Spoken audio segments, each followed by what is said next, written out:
world heavyweight flow. Championship belt wrapped around my waist, yo. I got that Ric Flair figure flow. Slam you on the pavement, that's why they call me Street Pro. Create heat on beat flow. Like Jordan after the second time he three-peated, folks. Get ready, set, let's go. Fight toe to toe, release the flow created by this mic pro. Lights, camera, get low. Action pack, back to back, in fact this monster will grow. Y'all better let him know. Man with the master plan and you have no need to know. You came prepared, now get ready for the show. Sports Professor. Oh, shit.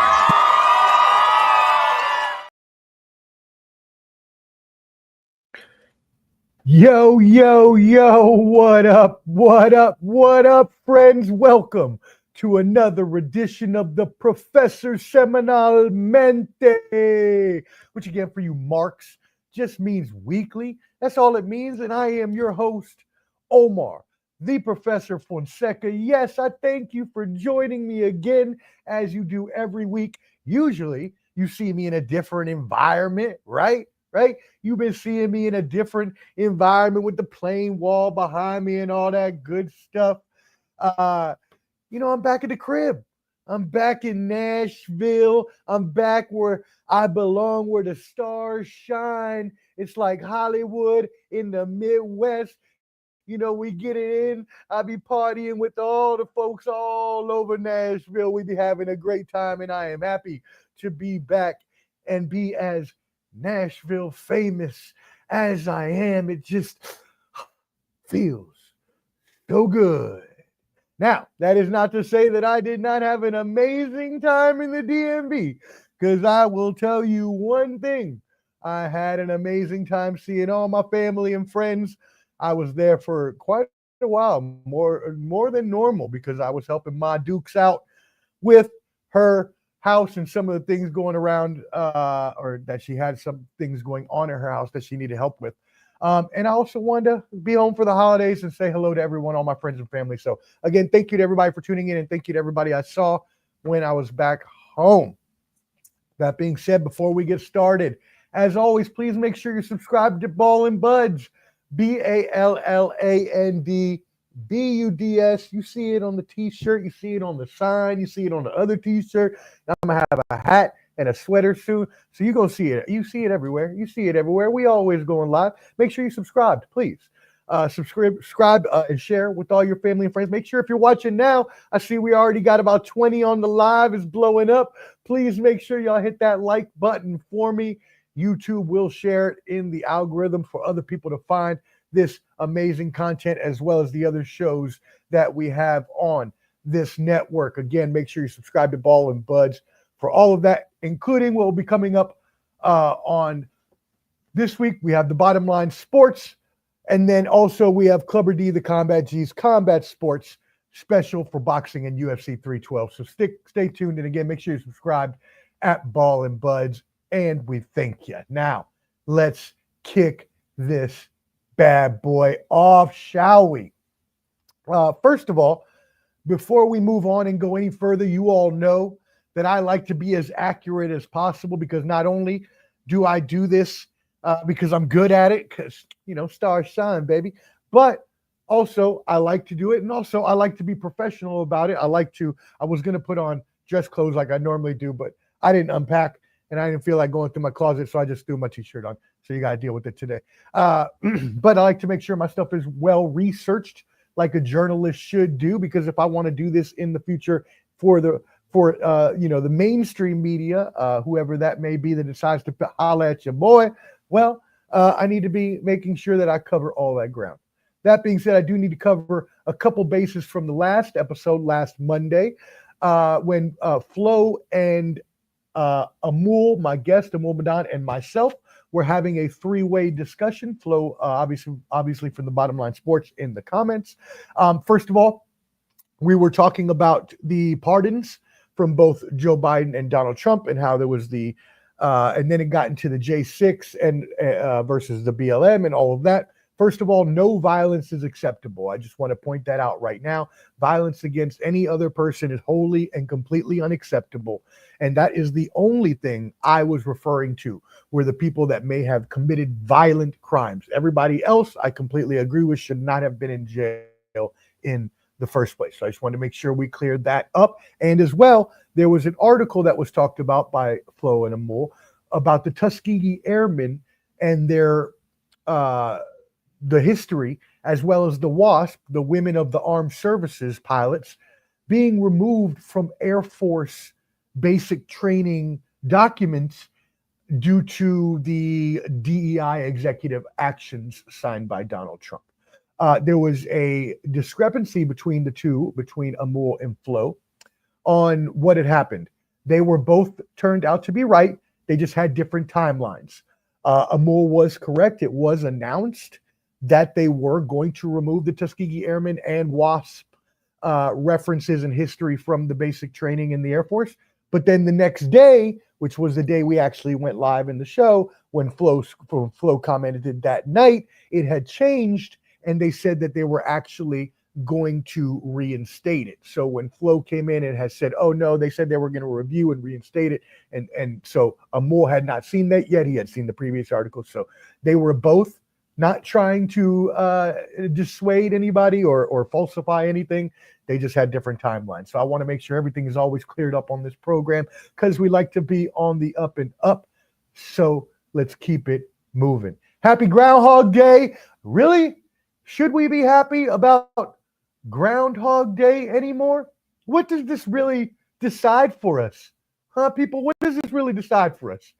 Does this decide that we're supposed to pay attention to what? Oh, thank you, Canteen, my brother from the Bottom Line Sports. We appreciate you tune in to us this week. Why are we paying attention to what a groundhog, a mostly herbivore, I'm sure, eats some kinds of insects or something, mostly herbivore animal, telling us about anything that's going to happen in our weather? When did they become meteorologists that allowed us to believe in what they say? I don't know. But I thought this was funny because I actually looked deeper into it, because everybody knows about Puxatawny Phil, excuse me, I can't speak this evening, and he made his weather forecast, right? But the National Observance Alliance says that he is only correct, or Atmospheric Alliance, excuse me, says he is only correct 35% of the time. That's 3 out of every 10. Not a very good record. Why are we listening to the kid? Maybe we need to pay attention to the real star, Staten Island Chuck. You say, who is Staten Island Chuck, Omar? Well, he is the groundhog from the Staten Zoo. And let me tell you that he has reported from the same National Oceanic and Atmospheric Administration that he has predicted 80% of his correct. So what does that mean for us this year? Puxatawny Phil said it was going to be a long winter, while Staten Island Chuck said, nah, son, nah, it's going to be an early spring. And then we heard the weather when I was still in Virginia at the time, and I heard it's going to be 60 tomorrow. And I was like, man, I'm leaving tomorrow. That's when y'all bring the nice weather, right when I'm leaving. And I was like, well, that's not very spring-like. Or I said, that's very spring-like, Puxatawny. I said, nah, we're going to start paying attention to Staten Island Chuck getting 8 out of every 10 right. Plus, you got to look at the underlying metrics. You all come to me for the astute analyses. And so what I will tell you is Puxatawny Phil is a brand new father, y'all. He's a brand new father. What you think that means? That means he is trying to copulate with his significant other in the crib for 6 more weeks. It's an honest, it's acceptable. We ain't even mad about it. What? It's not even mad, Phil. You just gotta tell us. You just gotta tell us. Just come out and tell us it's because you want to stay with your boo at home, make more babies. You want a longer winter. You know, you need more snuggle time. It's okay, but we got to go from you. You don't count no more. We going Staten Island Chuck all day from now on. Early spring to everybody. It's 65 degrees, 70 degrees in Nashville yesterday and today. So salute. Yeah, Mom, thank you. I know you appreciated that joke about the groundhog, but it's true. He a new father. He need to stay home with the kiddies, snuggle with his baby. You know what I mean? These are the things that happen. Anyways, let's get into the sports because you know that's what you came for. There are other famous groundhogs. I went into a whole rabbit hole about that today. So if you want to find out, you can look up the other ones. I'm not going to go through them all, but there are a bunch. That being said, let's get into our sports for the week. Wow. The news was hitting so hard today and yesterday and this weekend ever since the Luka AD trade dropped. Wowzers. We will talk about that in just a moment as well. We will talk about some other bombshell pieces of news that came out. We will go a little bit into the Super Bowl. We'll talk some entertainment. We'll talk about the Grammy Awards that happened this weekend. And then we will also talk about some U.S. and world news. So the U.S. news, we'll talk about the tariffs that President Donald Trump has now enacted against other countries.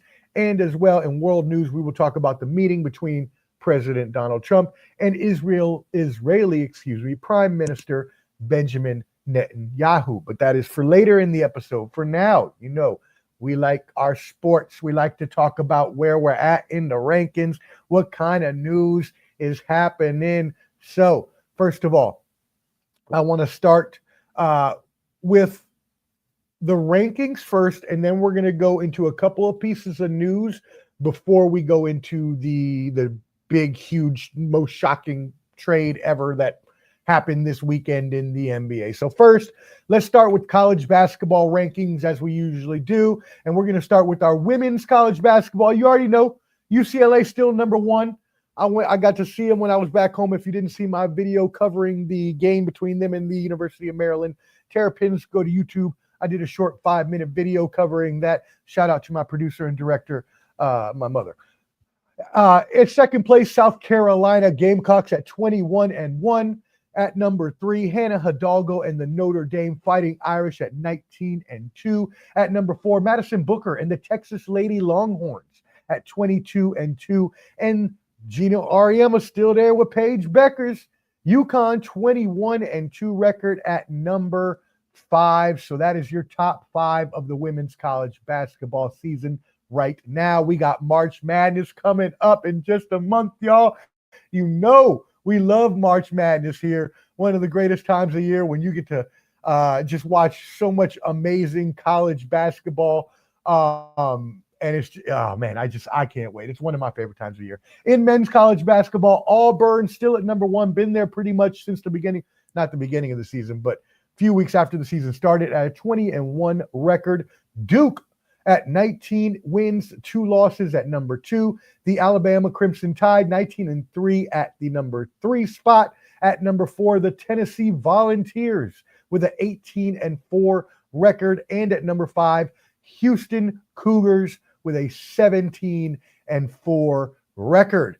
All right, now we move into our NHL rankings, our National Hockey League rankings for the week. Remember, there is no All-Star game this year. It will be a 4 nations face-off that starts February 12th here in 9 days between the United States, Canada, Sweden, and Finland to show who the best hockey players are in the world. That being said, number 1, same as last week. I was in the DMV. They were number 1. I come to Nashville. They still number 1. DMV's own Washington Capitals, 32 wins, 10 losses, 5 draws. Ovi scored another goal this weekend. Now he is 18 goals behind with 33 games. Hold on, let me do quick. I apologize. 35 games remaining. It's my Kings that have 33. 35 games remaining. So he has a shot. Still a goal every 2 games average is what he's going to need.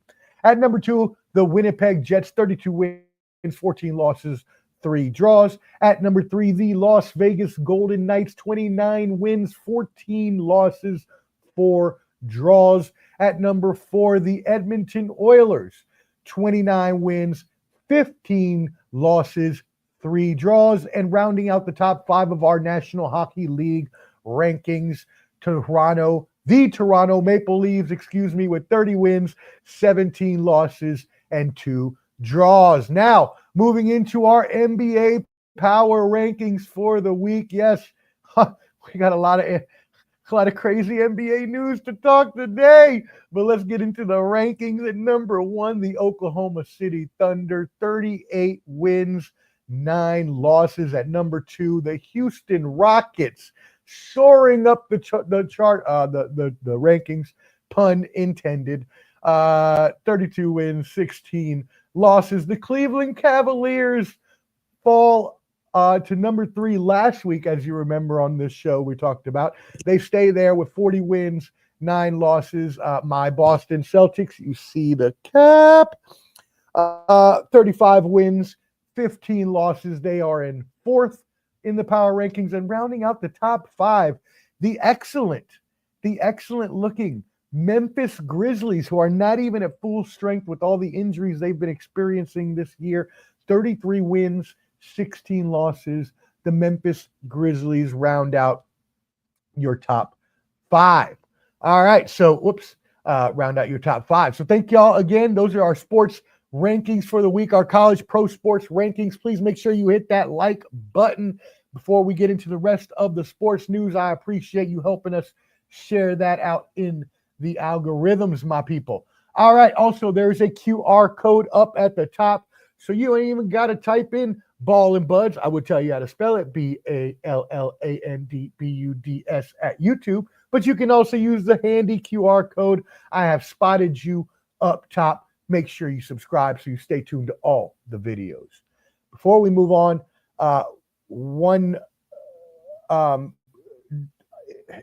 it will turn out to be a joyful message, but obviously the beginning of it will be a little tough. So TCU, Texas Christian University wide receiver Jack Beck, his brother Tiger was among the people that were killed in the New Year's Day terrorist attack in New Orleans. Rest in power, sir. Unfortunately, with that tragic incident that had occurred, a month ago now, he played in the Senior Bowl this past weekend and turned tragedy into strength. He used it to propel him. And not only did he catch the winning touchdown in the Senior Bowl, but he was also named the game's most valuable player. Wow. To be able to do that with something so tragic happening just a month before, that is a salute to Jack Beck, just for the courage and strength it took to do that, and also for the talent and just skill to be able to pull that off, sir. We salute you, and we are praying for you and your family. In other joyous news, Asia Wilson, Caitlin Clark both had their numbers retired this past weekend. Coincidentally, they both wore number 22, and it was 2-2, so they retired the 22s on 2-2, feel me, at South Carolina and Iowa, respectively. So shout out to those ladies for an amazing college career, and for Asia Wilson, definitely as a 2-time MVP, has turned into a Hall of Fame WNBA career. And with the way that Caitlin Clark performed in her rookie year, if she continues to ascend and perform at better and better levels every year from where she started, she's a lock bet Hall of Famer as well. Obviously, God forbid any injuries or anything like that. All right. So again, congrats to those ladies. What do y'all think about that? Do you think Caitlin Clark is a future Hall of Famer in the NBA? We know Asia Wilson already is. What about Caitlin Clark? Hit me in the comments. Let me know what you think. Also hit that like button. All right. Wowzers, y'all. Wow. Mind blown. What? I could not believe it. I know most of the people on the East Coast were sleeping, or at least in bed, when the news dropped Sunday morning at about 12:45, 1 o'clock in the morning. I had just finished watching the Royal Rumble, which we will also touch a little bit about. Shout out to Jay Uso. Yeet. But anyways, it was. I just got done watching that, and I went and laid in bed because I had to travel the next day to come back to Nashville. And so I was watching a couple different basketball games on my laptop on ESPN while I was trying to fall asleep. And the news came, I was checked X or Twitter, if you may, before I went to bed. So I was scrolling through, and a couple weeks before, I had seen a similar Shams Charania breaking news type of tweet with the picture where this time it was Luka and AD in a split picture breaking news. You know what I'm talking about. Anybody who saw the tweet, which by the way, shout out to Shams, over 100 million views on the tweet alone. So shout out to Shams for that, dropping that crazy news, which we will tell you. We haven't told you what it is yet, but anyways, so a couple weeks before, I had seen a similar post. I don't remember who the player was, but I was like, man, that just seems like, why would they trade that player? And so I went and I looked further, and it turns out that it wasn't true. So I was like, okay. So this time when I saw it, I'm like, I just started laughing. I'm like, yo, dude almost got me again. I was like, nah, I ain't doing that. And so I put it away. I put my phone away. And the next morning, I wake up and I got all these messages. I'm like, nah, that's fake, son. I know. I seen it. I seen it. Same person posted it last week. It's a fake. I'm telling you, it's not real. Don't worry. And they were like, nah, man, nah. The news came out before you woke up. Blah, blah, blah. I was like, what? Who? What the deuce just happened?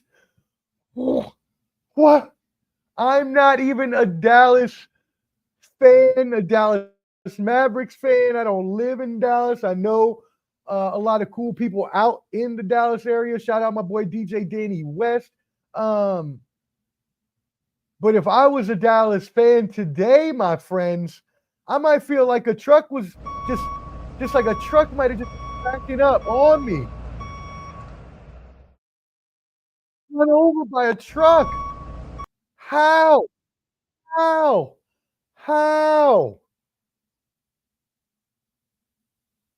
A 25-year-old, 5-time All-Pro basketball prodigy, Luka Doncic, was just in the finals last year. I know. We beat them. I was there for game 1. Yes, humble brag. Intended. Luka Doncic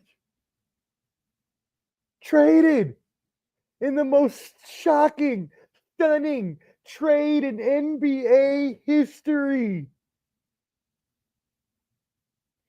Traded for 10-time All-Star Anthony Davis. The full trade included the Los Angeles Lakers receiving not only Luka Doncic, but Maxi Kleber and Markieff Morris, 2 very good role players. Dallas, the Mavericks, received the aforementioned Anthony Davis, very good young player, a high-level defender in Max Christie, which could turn out to be a very good pick, especially when you hear why Nico Harrison, the general manager for Dallas, decided to make this trade, which I'll tell you in just a second. And they also got a 2029 first-round pick. Utah was needed to capitulate in order to make the trade go through, in order to have the trade processed. They received Jalen Hood-Schifino and 2 2025 second-round picks. So, I don't know. This is just something you never, ever see. I mean, yes, we've seen Dallas do this to a point before. They traded Jason Kidd when he was young. I believe he was like 23 or something like that. Traded Steve Nash when he was 29, but those are not the same. Those are not the same as what this is right here. Right here. Right here. You know what I mean? Right here. It's just not. This is wow. Wowzers. Bonkers. Bananas. Trying to think of some other words, but I'm bamboozled. Luka Doncic, he hasn't played since Christmas Day. He strained his calf. But again, he's an all-NBA player. He led the league in scoring last year. He was averaging 28, 8, and 8 before he got injured. People don't just come along off the streets and average 28, 8, and 8. They just don't. They don't. Because if they did, then every team will have one. But you don't. But every team would have lined up to have this one. Including maybe us. I mean, probably not, but maybe. Depending if we get the right deal. What the deuce is happening? Yes, Anthony Davis, one of the best players in the NBA, back to form. He hasn't been injured this year, at least. In the past 2 years, he was. But at least this year, he's been fully healthy, and he's been awesome. Averaging 26 points, 12 rebounds. He as well is a 9-time All-Star. So it's not like Luka got traded for no one. We will admit that wholeheartedly right now.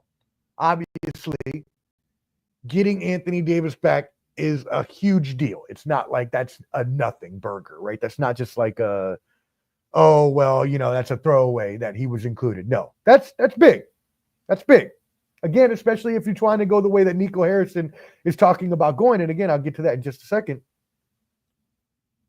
But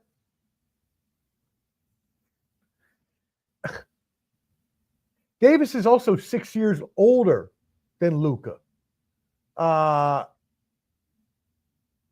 Kyrie is about the same age, I believe, 33 and 32.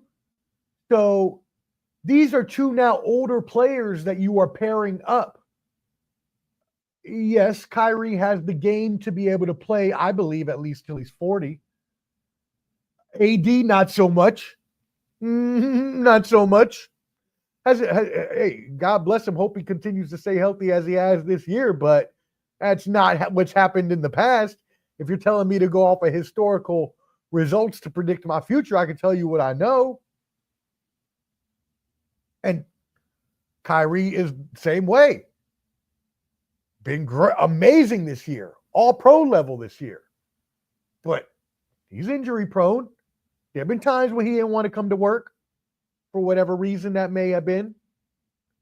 So, and again, he's passed all that. Good for him. Great. Anthony Davis passed all the stuff in New Orleans. Great. Right? It's a players' league. They can demand out. But now maybe there's a shift, Kevin Durant says. Maybe there's a little bit of a shift. This is Dallas trying to prove to a player, and maybe the league, that you don't have as much power as you previously thought you did. But that's a hard card to pull, sucker. That's a hard card to pull. You woke up. He didn't even go to sleep, actually. So he ain't wake up and choose violence. Nah. He didn't even go to sleep. He had been awake for weeks.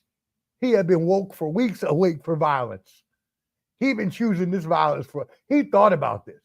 This is premeditated violence is what this is. This is premeditated murder of the Dallas Mavericks franchise. Because you only got 1 or 2 years with AD and Kyrie. Oh, no, you ain't got no long window. I don't know what kind of setting up for the future you talking about. Nico Harrison, the GM of the Dallas Mavericks, in the press conference. I don't know what kind of future you now. Granted, they got a lot of good young players, and Anthony Davis will be able to slide out of the center spot where he doesn't like to play. He'll be able to play power forward. You throw Derek Lively in at the center, right? They've got a lot of good young players, but that doesn't guarantee anything. Sometimes young players don't pan out. Just is what it is. Also, injuries happen, as I've seen with all three of these players. So what you're telling me is that Nico Harrison is willing to essentially, this is his career. If this fails, which quite possibly could. Now, I'll get into how it could quite possibly go the other way as well. You already got a championship level team, as proven by being there last year. But still, again, Luka's not just someone you give up every day. But for the future, I don't know about that, homie. I don't know about that. Yeah, a lot of good young players. Hopefully they all blossom. Hopefully no injuries come along, and hopefully they do have a good team for all my gente in Dallas.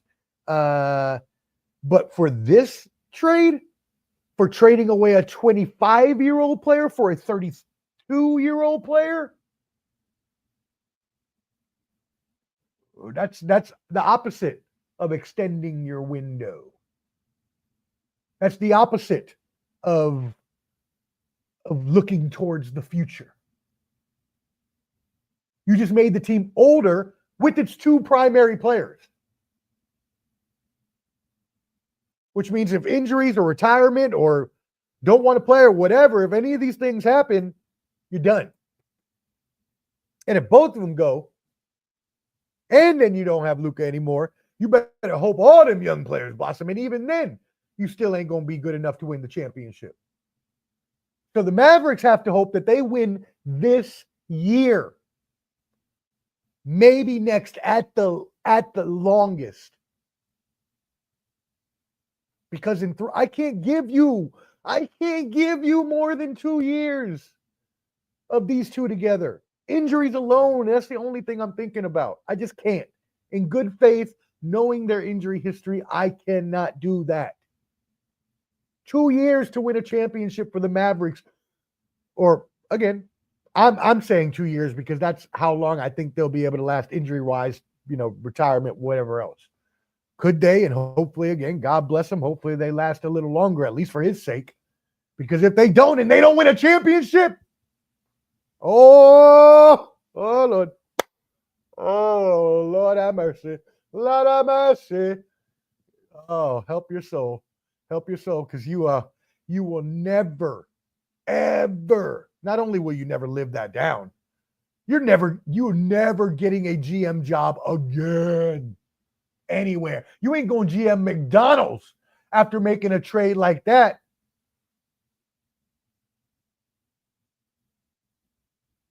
You couldn't be my GM. You better hope that worked out. You can't be the GM of Waffle House with some stuff like that. Come on, man. Come on, man. What are we talking about here? What is we talking about right now?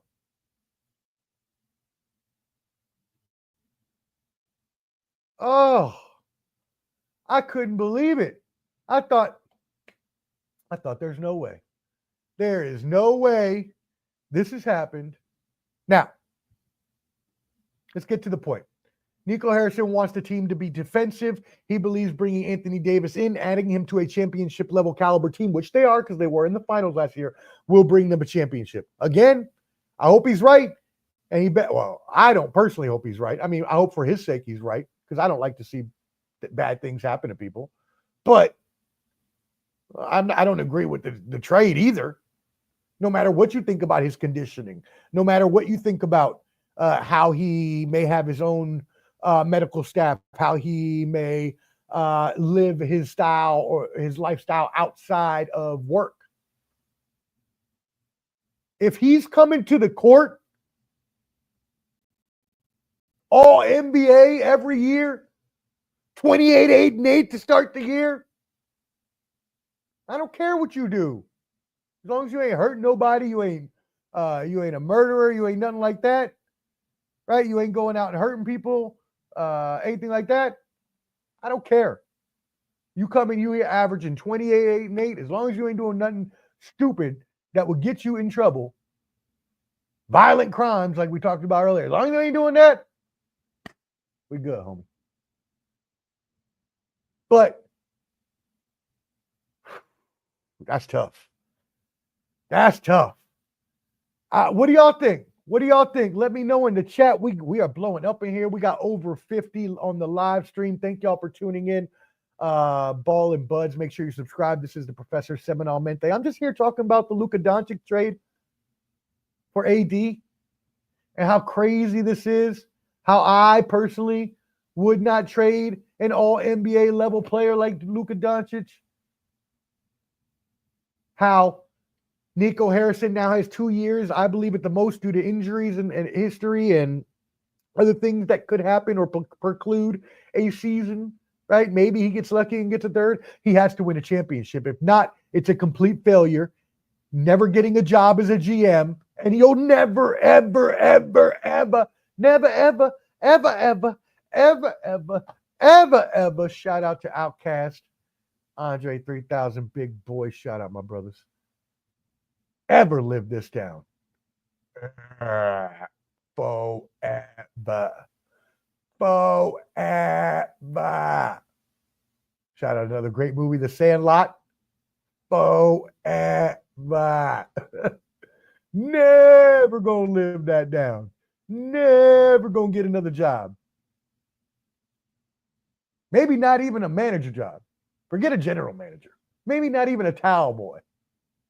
Ooh, you better hope this works. Now, could it work? It could. Very much could this year. They are a championship contender. Anthony Davis does bring defense. He's having an awesome season. As we talked about, Kyrie has been playing all pro this season. And Doncic has been hurt since Christmas. So what happened in these past 2 months, Nico Harrison said he had been talking for 4 weeks and they have been keeping this secret. That's why it didn't get out to the media. It was just between the two of them.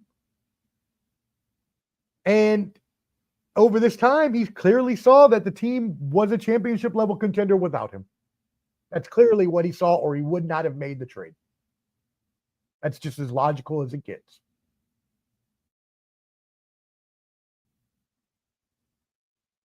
So again, they better hope so, because if not, here you go. Now, again, I do think they have a really good chance to win a championship. And actually, as a Boston Celtics fan, I'm kind of scared of them now. More scared than I would have been with Luka, because one of their main issues was that they weren't able to play great defense against our offensive ball movement.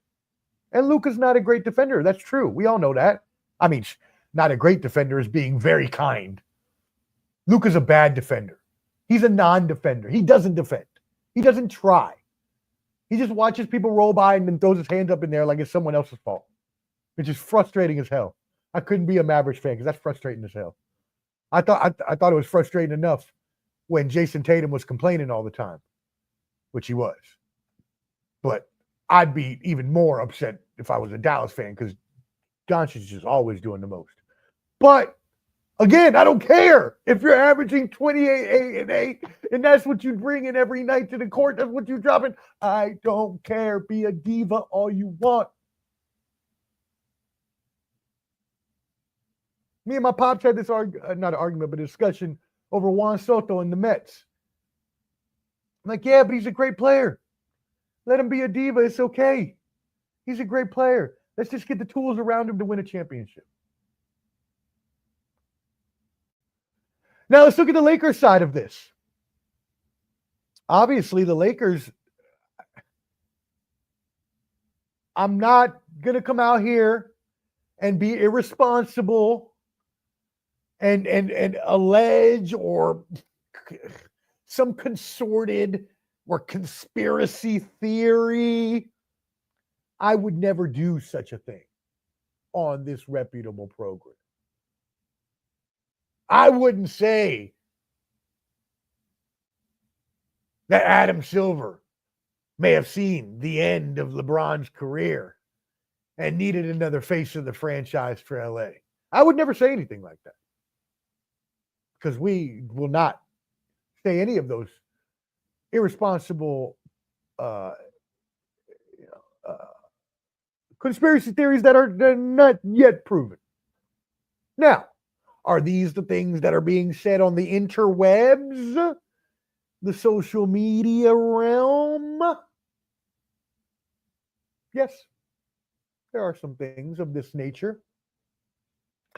Because the Lakers always end up getting a franchise player through a trade. This has gone all the way back to Wilt Chamberlain, to Kareem Abdul-Jabbar, Shaq, Paul Gasol,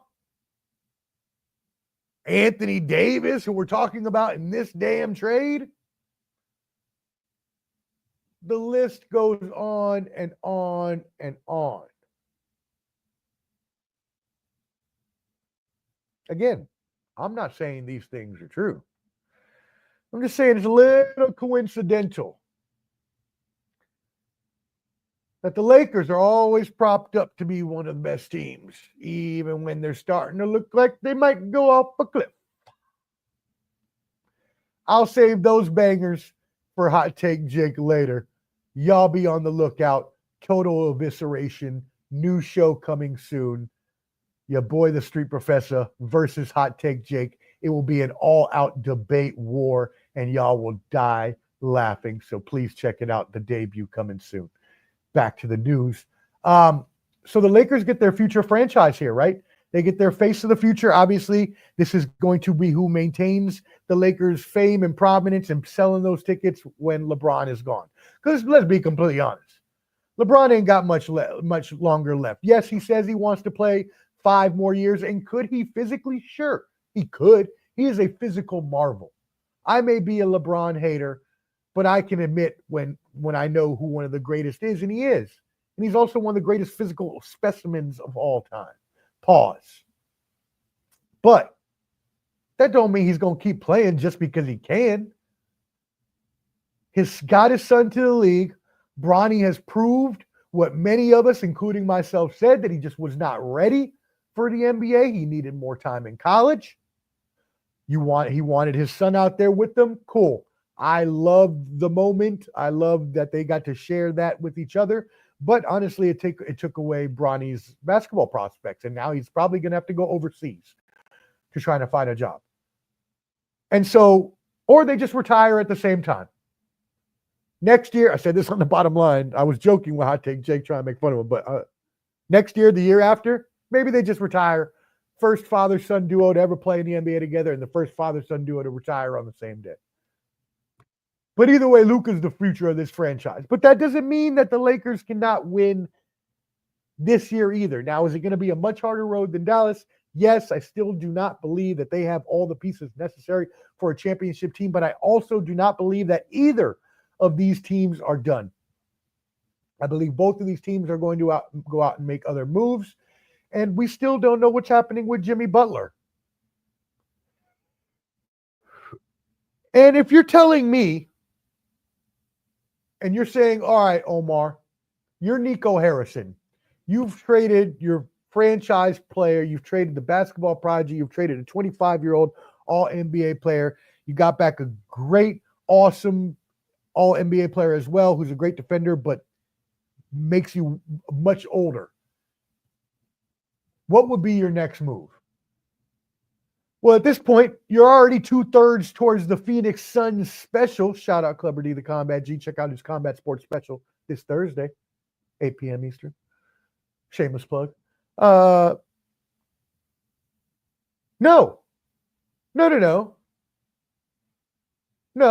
What you do is you go all out for it then. Because now you've already dove head first. You're already deep up Shit's Creek. What a great show, by the way. I don't really know it. Only saw a couple episodes, but it seemed funny. I didn't really watch it.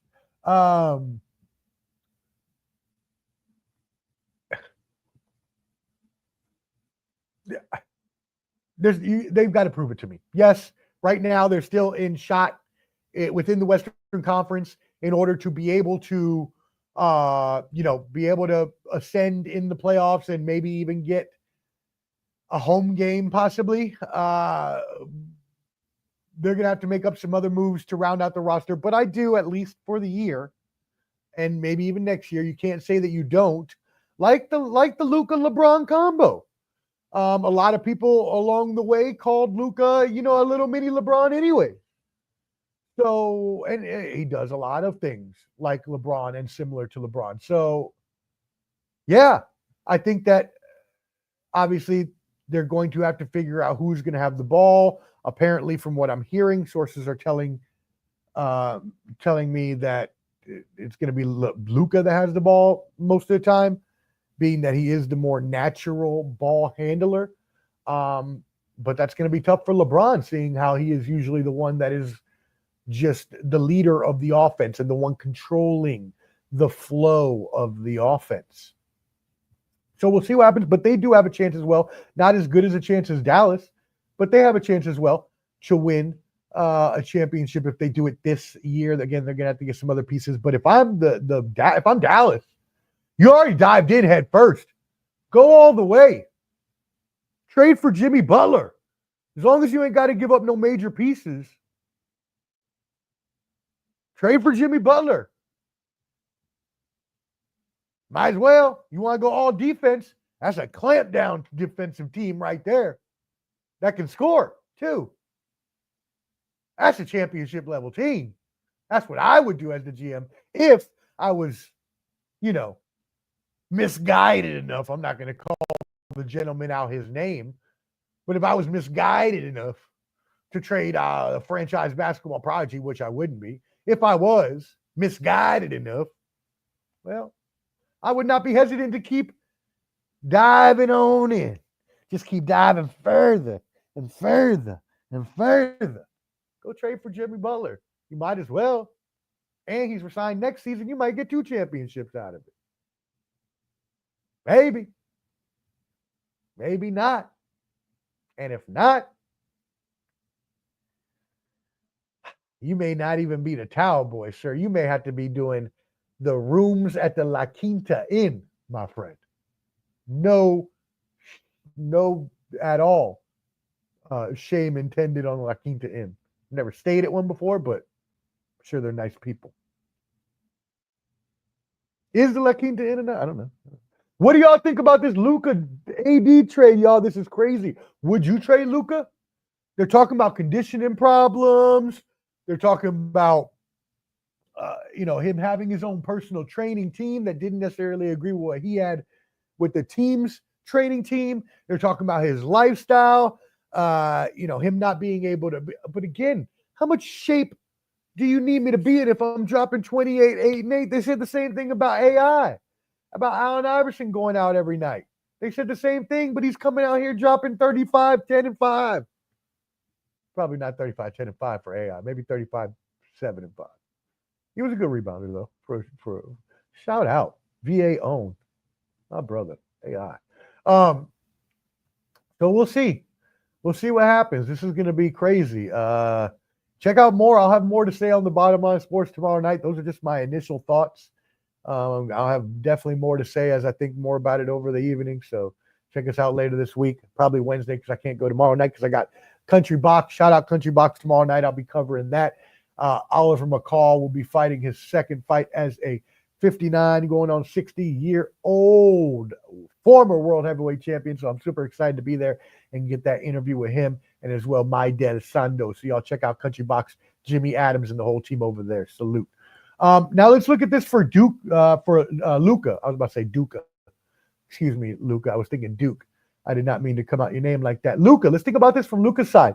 So there is a huge, huge issue here with not just that Luka has been traded, but what's going to happen to his money? What's going to happen to his bag? Because since he was traded from the team that he was originally either drafted from or traded. So how it goes in the CBA, in the collective bargaining agreement, you either have to be, in order to get a supermax contract, you have to meet two conditions. That means either the team offering the extension has to be the team that originally drafted you, or they have to have acquired you in a trade during your rookie contract, which they did, right, when they traded Trae Young back. If y'all remember, everybody, any NBA fan remembers that, traded Trae Young back in the 2018 NBA draft. So since now he would have been able to sign a supermax with Dallas, but now that he's been traded to LA, he can no longer sign the supermax contract, y'all, which was $345 million. Dollars. Pesos. Yen. Won. Now, I know those are not all equal. I get it. But you get the point. Now, I know because Jason Tatum signed the first of those deals. So I also know that non-Supermax is $295. And you'll say, well, how do I know that? Because Jaylen Brown got it because he didn't get traded, but he got screwed by similarly by not getting voted into the All-NBA team and subsequently could not sign the Supermax contract. So now he loses $50 million right away just from getting traded. But that's not all, y'all. That's not all. Why is it not all, though, you ask, Omar? Why is it not all? Because not all states are created equal, my friends. And so some of us in some states have state income tax. And in other states, well, I shouldn't have even said that. Some states where I'm in, we don't have income tax. I live in Tennessee. One of the great things about living in Tennessee, well, I shouldn't have said there's no tax, right? The state tax, all that. It's awesome. Awesome. I mean, it only saves, depending on how much you make, it'll save you a certain amount of money. Either way, it's not many of them. I believe there's 7 states, I believe, in the United States. I don't remember all of them off the top of my head, but I used to know this because it used to be like one of my fun facts I gave out when I used to be a bartender. But Tennessee, Kentucky, not Virginia, Tennessee, Kentucky. No, I'm not going to remember. Okay, anyways, it doesn't matter. There's 7 states out there, I believe, that have no state taxes, no state income tax, excuse me. So what does that mean? Well, since Texas has Texas is one of those, obviously. Texas has no state income tax, where California has the highest income tax in any state at 14.5%. So now, not only have you lost $50 million going from 345 to 295, right? But now on top of that, you're losing 15% of that, almost 15%, a little shy of 15% of that, which comes out to another $44.25 million, which means essentially Luka, from being traded from the Dallas Mavericks to the Los Angeles Lakers, went from a possible $345 million contract to a $250, just right above $250 million contract. Now, I know some of you out there are saying, oh, boo-hoo, Omar. Oh, he's only going to get $250 million. And while you have your validity to feel that way, the league, the owners, they make a lot of damn money off basketball. And a lot of money off the players who are the ones that make the money for the game. Because if there are no players, there are no game. Let's be completely honest about that.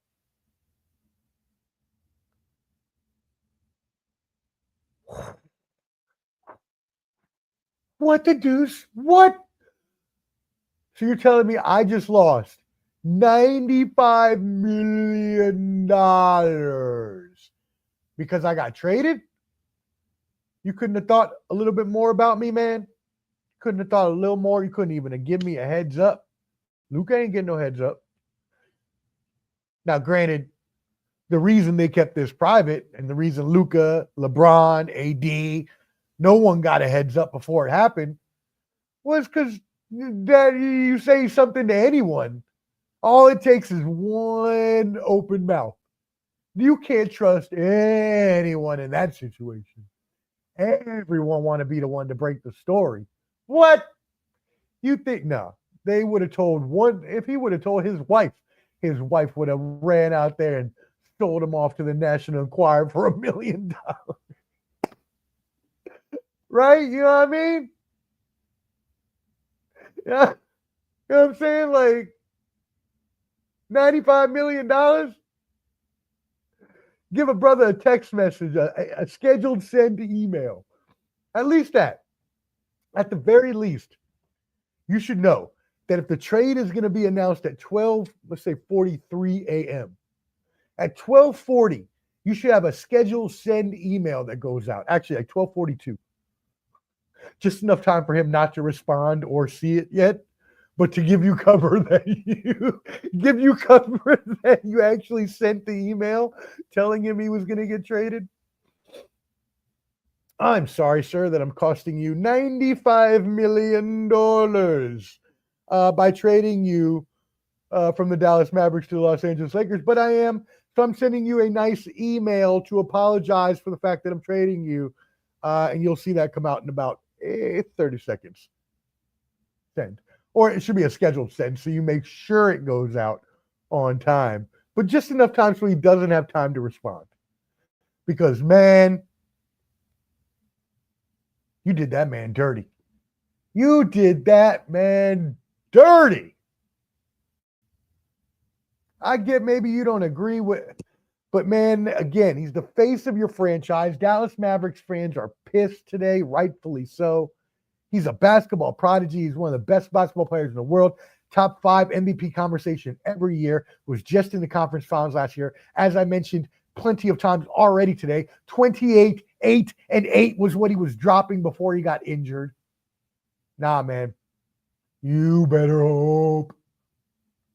You better pray. You better hope. You better hope. You better hope the Mavericks win a championship. You better hope, sir, because if not,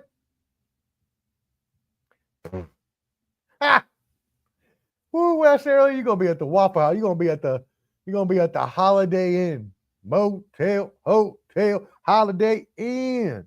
Say what? Nico Harrison.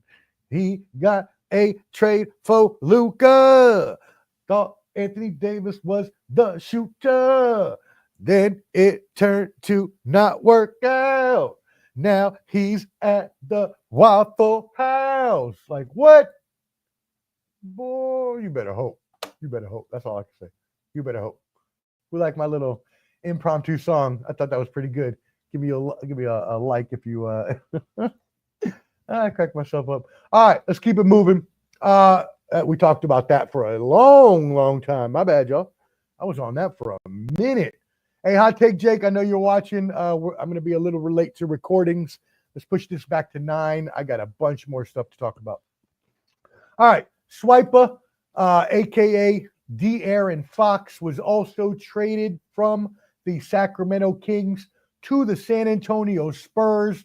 Wow. Fox, 27 years old, again in the middle of his prime. I mean, I was my maintenance, my dude, our maintenance guy here at the apartment complex. I'm not going to give out his government because I don't need y'all trying to find out where I live, but I hope he's watching tonight because I gave him the channel. But anyways, we was talking about this earlier, and he was like, man, that's just a big trade, just as big as a trade. I'm like, nah, it is a really huge trade that has been under talked about because everyone was talking about the Luka trade, but this is a huge trade too, y'all. De'Aaron Fox, again, 27 years old, elite fit next to Wemby. So now Wembanyama is now the Now you've gotten some of the tools that you need. Obviously, you may need a couple more pieces, but you had Chris Paul to be your mentor the first year. Now we're bringing an elite talent to pair with you as a dynamic duo. Maybe bring a few great role players. Maybe one more elite player. Maybe a Jimmy Butler. I think that might work as well. Anyways, so huge trade here. Again, De'Aaron Fox, a.k.a. Swipa, which I love that nickname, traded from the Sacramento Kings to the San Antonio Spurs. That is Flo's team, so shout out to them. And Hot Take Jake's getting another weapon.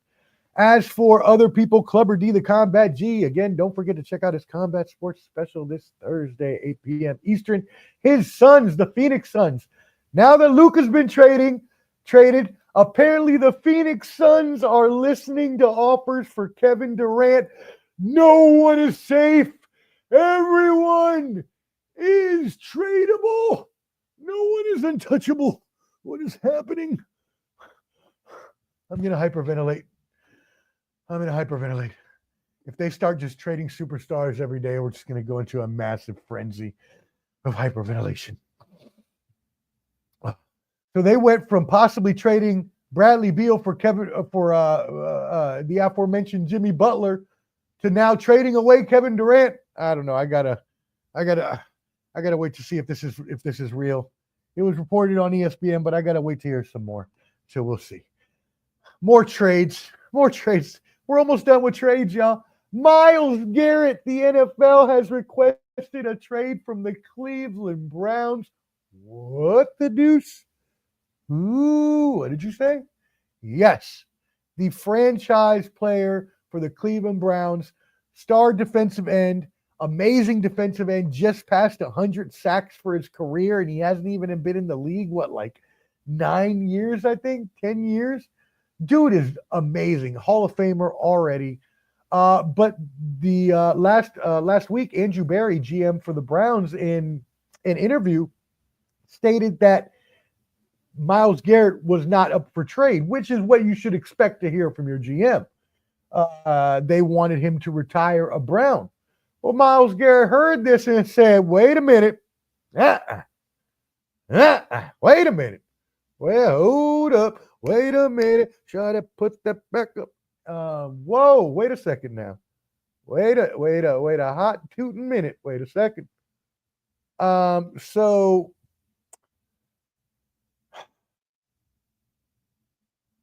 you want me? You talking to me? Horrible De Niro impression. You want me to sit here while you make horribly destructive and comical decisions, such as signing an accused and alleged massage therapist predator in Deshaun Watson, who now you got to eat that contract. Now that he tore his Achilles, you're going to get some insurance money, but you got to eat the rest of it. You're not getting any better. Ain't nobody on the horizon coming. Jameis Winston, as much as I love him, God love him, he ain't going to win you the Super Bowl. Dorian Thompson-Robinson, UCLA. 8 clap, 4's up. Let's go, baby. He ain't going to win you the championship. So if we ain't winning a championship, why do I want to stay here the rest of my career? Why? Yeah, I want to be a Hall of Famer, but as he said in his post today, this was never to be from Cleveland to Canton. Nah, this was never Cleveland to Canton. Yeah, I want to make the Hall of Fame, but I want to win championships. And the Browns are nowhere close to winning a championship. And even if they were to draft a Cam Ward or a Shedeur Sanders, would still not be in a prime position to win a championship next year anyway, or the next 2 years. Maybe Cam Ward in a second or third year because he's already pretty experienced. and he has like a Bo Nix kind of feel to him. Or Jaden Daniels, even better, but he's not going to be as good as Jaden Daniels, so that's not as good as a comp. But okay, nah, that's not cool with me. I want to go. I want to go somewhere where I can win some chips. I need to win a championship for my Hall of Fame career to be complete. I love playing in Cleveland. I love the dog pound. You know what I mean? Arriba la raza and all that. Shout out my brother Conan. Glad you're doing better.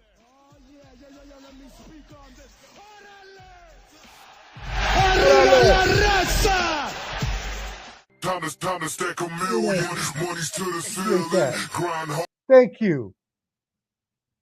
Yes, shout out. What? No, I've given you everything so far in my Hall of Fame career. Now it's time for me to win. Now it's time for me to go win. And you saying I'm never going to go anywhere? Are you planning on making this team any better? Because if not, I ain't know what to tell you, homie. I got to get to stepping.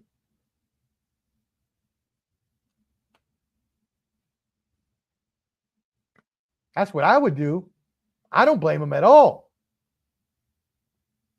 I usually think that, and maybe this is just the business person in me, the entrepreneur in me, the businessman. I usually am on the side of teams because I believe that players should have to play out the contracts that they sign. But there are special times and special occurrences where I make exemptions. And one of those exceptions would be made when I've given you at least 10 years of a Hall of Fame career. You've made no effort to get better, and you just expect me to go along with it. I've got bigger goals and aspirations, much higher mountains to climb. And I can't do that stuck in Cleveland. No, I've never been to Cleveland. Shout out Cleveland. I hear it's a great town. I want to visit one day, the Rock and Roll Hall of Fame, all that good stuff. But I can tell you right now, not even ever being to Cleveland, it ain't no damn Nashville. I can tell you that. And Nashville's not even the best city in America, I wouldn't say. But that's just where I happen to live. I know it's not better than that. Ain't better than D.C. No matter how much, we ain't even gonna get into that. I was about to say something about it. We ain't even gonna get into that. So hey, shout out to him. I think it might be a power play for some more money or a new contract or something. But I hope he's sincere and I hope he wants to win a championship. Speaking of championships, because you know I'm good with them segues. Hey, shout out Clipper D. If you didn't approve it, that's okay. Then I will make sure I don't promote NMO. My streaming brother in crime. Shout out to Clipper D, the Combat G. And speaking of championships, though, the NFL Super Bowl will be played this Sunday. Yes, the biggest sporting event by far of the year will be played at the Caesars Superdome in New Orleans this Sunday, February 9th, one of the grandest times of the year. And so we have my arch nemesis, the Chiefs, Kansas City Queefs, as I like to call them, going for a three-peat. Patrick, don't call me Kermit Mahomes. One of the greatest quarterbacks ever. I know. I told you earlier when we talked LeBron, I'm a LeBron hater, but I recognize greatness. I can admit when there's greatness involved. And Patrick Mahomes is great and going to go down as one of the best quarterbacks and best NFL players of all time, hands down. Already. There's no, not even an argument to that at this point. So they're looking for a three-peat. I would say already, and this comes from someone who, my definition of a dynasty, I mentioned this before on the championship edition of Banter Brawls and Bravado with Mar, NFL insider Shane Peacher, Wildcard Mar, and oh shoot, I'm blanking on my man's name. Oh no, I'm blanking on my man's name from the Eagles. Oh no, I feel bad. I'm blanking on it. That was hold on. Oh, Cool McCain. I got it. Yep. Okay. Anyway, so Cool McCain. Shout out to those brothers. But on there, I said that in my definition, a dynasty is a team that has a sustained period of excellence, including winning 3 championships in a row, or 4 over 6 seasons, 5 over 7 seasons, right? A lot of championships in a short period of time. So for the Chiefs, being that they've already won multiple championships in a long period of sustained excellence, even though they don't have the three-peat yet, which is another usual requirement of mine. I like to see a three-peat at least, or something close to it. I consider them already to be a dynasty, even if they don't win this 3rd championship. But this would definitely solidify it. So Super Bowl LIX 59, as some of the people are calling out their licks, which is, I get it, just weird. I don't know, whatever. 2 teams that, do they really deserve it? No. But they drafted, in one case, one of the best quarterbacks ever. In another case, a very good quarterback. Built teams got, in one case, Andy Reid, Hall of Fame coach. In another case, very good coach, Nick Sirianni. Built teams, had success, built on that success, drafted well, made good free agent pickups. They don't deserve this. Neither one of these teams deserve this. But in life, there is no deserve. As they say, the rich get richer, the poor get poorer. The haves, they have more, and the have-nots will have not.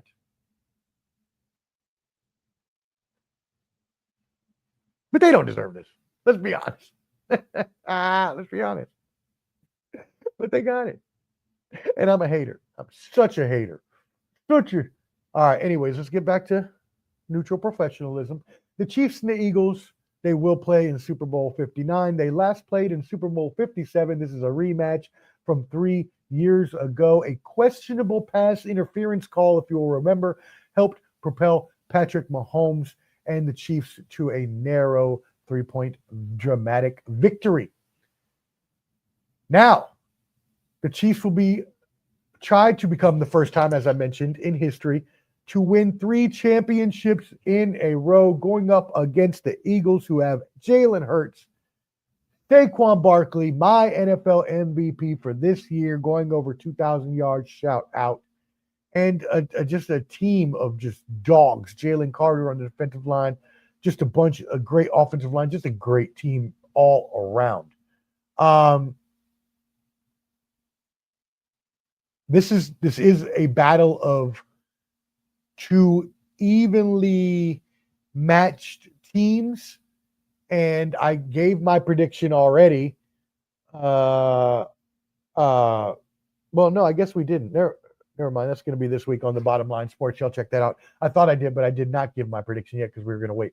So check us out this week. I'll give it this week. Probably going to be Wednesday again, remember, because I got Country Box tomorrow. So Wednesday, the Bottom Line Sports. But yeah, so evenly matched squad. I'm not going to tell you who I'm going to pick yet, but this is going to be a really, really good game.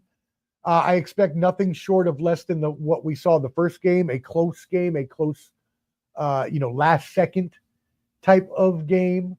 And again, just 2 really good teams going up against each other. There will be a lot of star power there. Obviously, Kendrick Lamar will headline the halftime show. That's going to be dope. That halftime show is going to be so freaking sick. I cannot wait. I'm not sure what song he's going to go with first. If it were me, I would make him wait for It's Not Like Us until the end, and I would go just build the momentum. I would personally, if it were me being Kendrick Lamar as an MC myself, I would personally go with the song Humble, just because I like the beat of that song and the way that song would set off the momentum for a Super Bowl halftime show. But sleeper pick, and what I think he may start off with, just because it's off the new album, is TV Off featuring Lefty Gunplay. So we'll see what happens there. But my personal pick will be Humble. That being said, it's going to be an amazing show. SZA will be, I'm sure, performing. Other of his even former Top Dog label roommate, Enterprise label mates will, as I said, label mates will be, I'm sure, showing up. So that's going to be awesome. Tay-Tay, Taylor Swift will be there supporting her man, Travis Kelce. Some people are even asking, will there be a marriage proposal if the Chiefs win? Well, y'all, if you remember, I have been talking about this for a long time. You can go check out Ball and Buds on YouTube. And I did a 4-part series on Taylor Swift in the NFL. And I called it Taylor Swift versus the NFL, but it was never about the versus part. It was more about the underlying of the verses, because what was happening at the time was two people were trying to have these two butting heads that were competing forces that were not going to help each other. But if you go back and watch these 4 shorts, they're only a minute long, so not going to take you long. Go back and watch them. I tell how this was all conspired to come about from the NFL and Taylor Swift's camp, and that this has all been conjured up and all been fabricated and premeditated since the beginning to not only boost up the Chiefs and all of their star power, Patrick Mahomes, Travis Kelce, have them be the next Andy Reid, the next Patriots dynasty, but as well boost up Taylor Swift, who at that time was just going on the Eras tour. Not that she needs a boost. She's the one really boosting the NFL in my eyes, but vice versa. They both get, obviously, there's a lot of Taylor Swift or NFL fans that also became Taylor Swift fans after she started following the NFL. So if you go back and watch, and if you know everything, I all the research and people I talked to for that story, you will know that I have predicted this.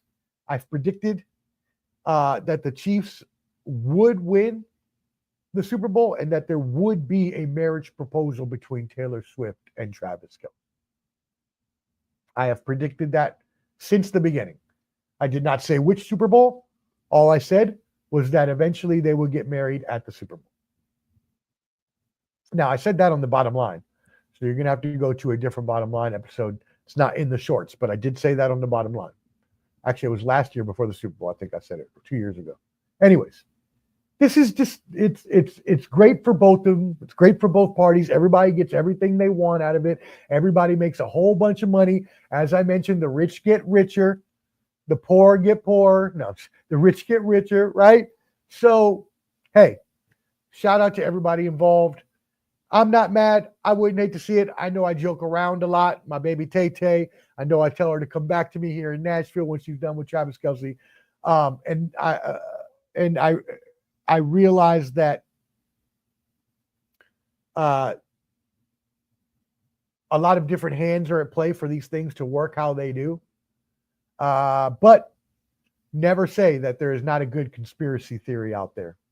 And yes, I will make sure that this show upholds the most epic standards of journalism. But that's just my personal prediction. That's not anything I know to be conjured up in the NFL. What do they call that? The playbook they released before the season. I just know that with all the factors that were involved going into it and how everything was made up to be bigger than it was, that would eventually happen. So, anyways, let's talk more about the Super Bowl, and let's talk about the business side of things. Y'all can hear me talk to sports on Bottom Line Sports on Wednesday or Tuesday, probably Wednesday. But y'all can hear me talk more about the actual sports side of things and get my pick. But the Super Bowl is more than just a championship or a big game or sports. It is a worldwide event. It is an event of a magnitude of not many others. I won't say none other because I'm sure there's some others out there. But this is something that has one of the biggest viewership, business, money, anything you can think of. This generates a lot of it, and this is not going to be any different whatsoever. So, billions of dollars have already been spent on the Super Bowl. It's going to be going into New Orleans. I want to take you through a couple of charts that I went and found for you all. So, shout out to Front Office Sports. I really appreciate them. But they made some charts earlier that will help to explain to us what it is that we're looking at here when we look at the business, the actual business of the NFL. So let's look at this. First of all, you see on your upper left, again, shout out to Front Office Sports for these charts. These come directly from them. So anyways, look at the top left. You have your historical viewership.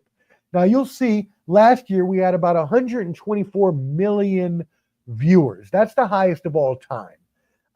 And that was between the Chiefs and the 49ers.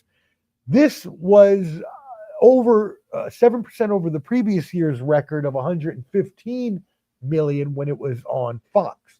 However, it is important to note that this was before the jump, which is the 124, right? These numbers were after Nielsen began including nationwide out-of-home viewership numbers. So what does that mean? Well, back in 2021, Nielsen started actually counting places like bars, airports, gyms, places where sports, other programs would be on that people's eyes may be on. Now, let's keep things 100 on this program as we always do. Is Nielsen known to have the best statistics when it comes to these things? Yes. But it must also be noted that their statistics have been questioned in the past due to modes of collection and also modes of analysis. I know because I did a research project back at the university on this. But for the most part, it's the best that we have, so we go with it. They are now not only counting those, but also they're counting outside of traditional over-the-air television. They're now going to be counting streaming services and simulcasts. Like last year, when they did Spanish language broadcast on Univision simulcast, they also did the SpongeBob simulcast on Nickelodeon. These are all now being counted as well as streaming services that may be streaming any games or other things. Nielsen finally started counting all of these things back in 2021, which is why you see the huge jump in viewership on that top left chart in the Super Bowl's numbers from year to year. This year, if you didn't know, Tubi will be streaming the NFL Super Bowl. Yes, Tubi, the one known for all of their different, I guess, I don't want to say crazy, maybe crazy movies, or not. I don't know why, not crazy movies, but I guess off the wall movies, abstract movies that were remade, but probably not as, you know what I mean? I don't know. I don't think I'm using the right word. Kind of abstract, I guess, would be the right word. But anyways, and I was actually trying.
a feeling as to, man, the Super Bowl is really more than just a sporting event.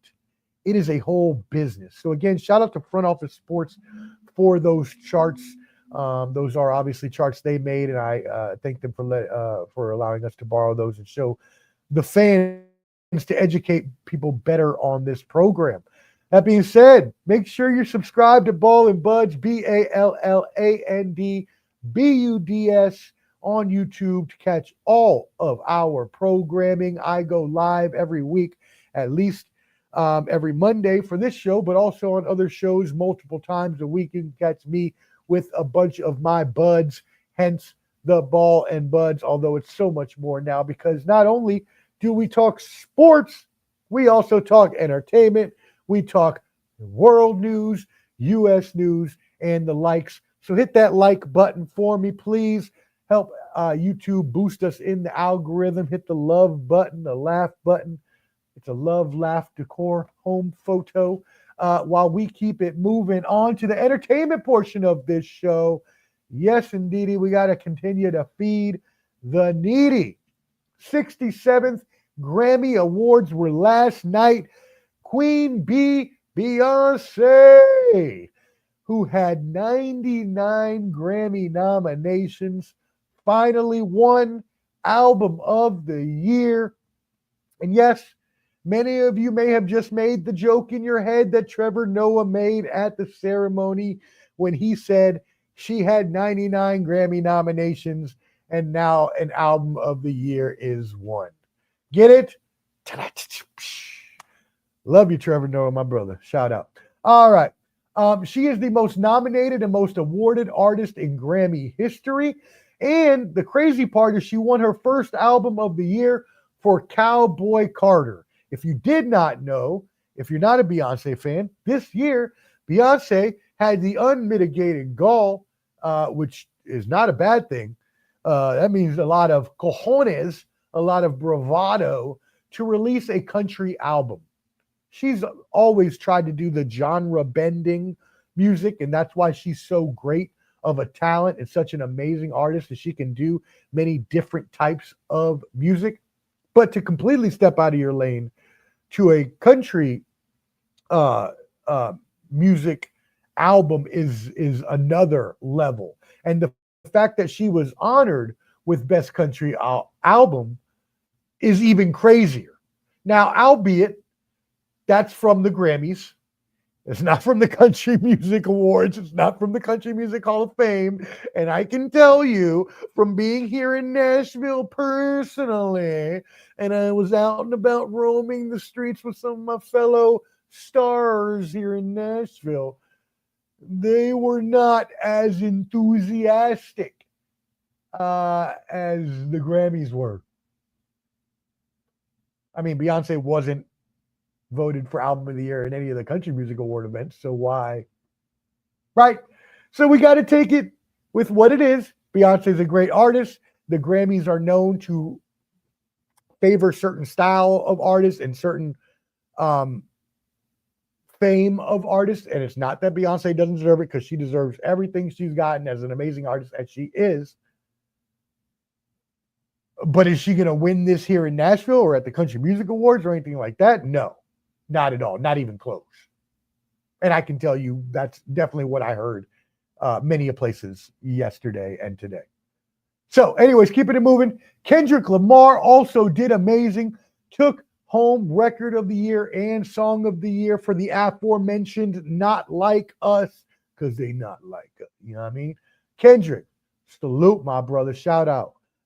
He is always doing it big, and he took it to another level this year, not only eliminating the career of Drake, who I'm sure will somehow resurrect it in the future, but also being able to now come out and win a bunch of the Grammys, now going to the Super Bowl. Crazy. Also, we talked about Taylor Swift at the Super Bowl earlier. Unfortunately, Tay-Tay went home empty-handed. What? What the deuce? 0 awards for Tay-Tay? That can't be. Even happens to the best of them, as they say.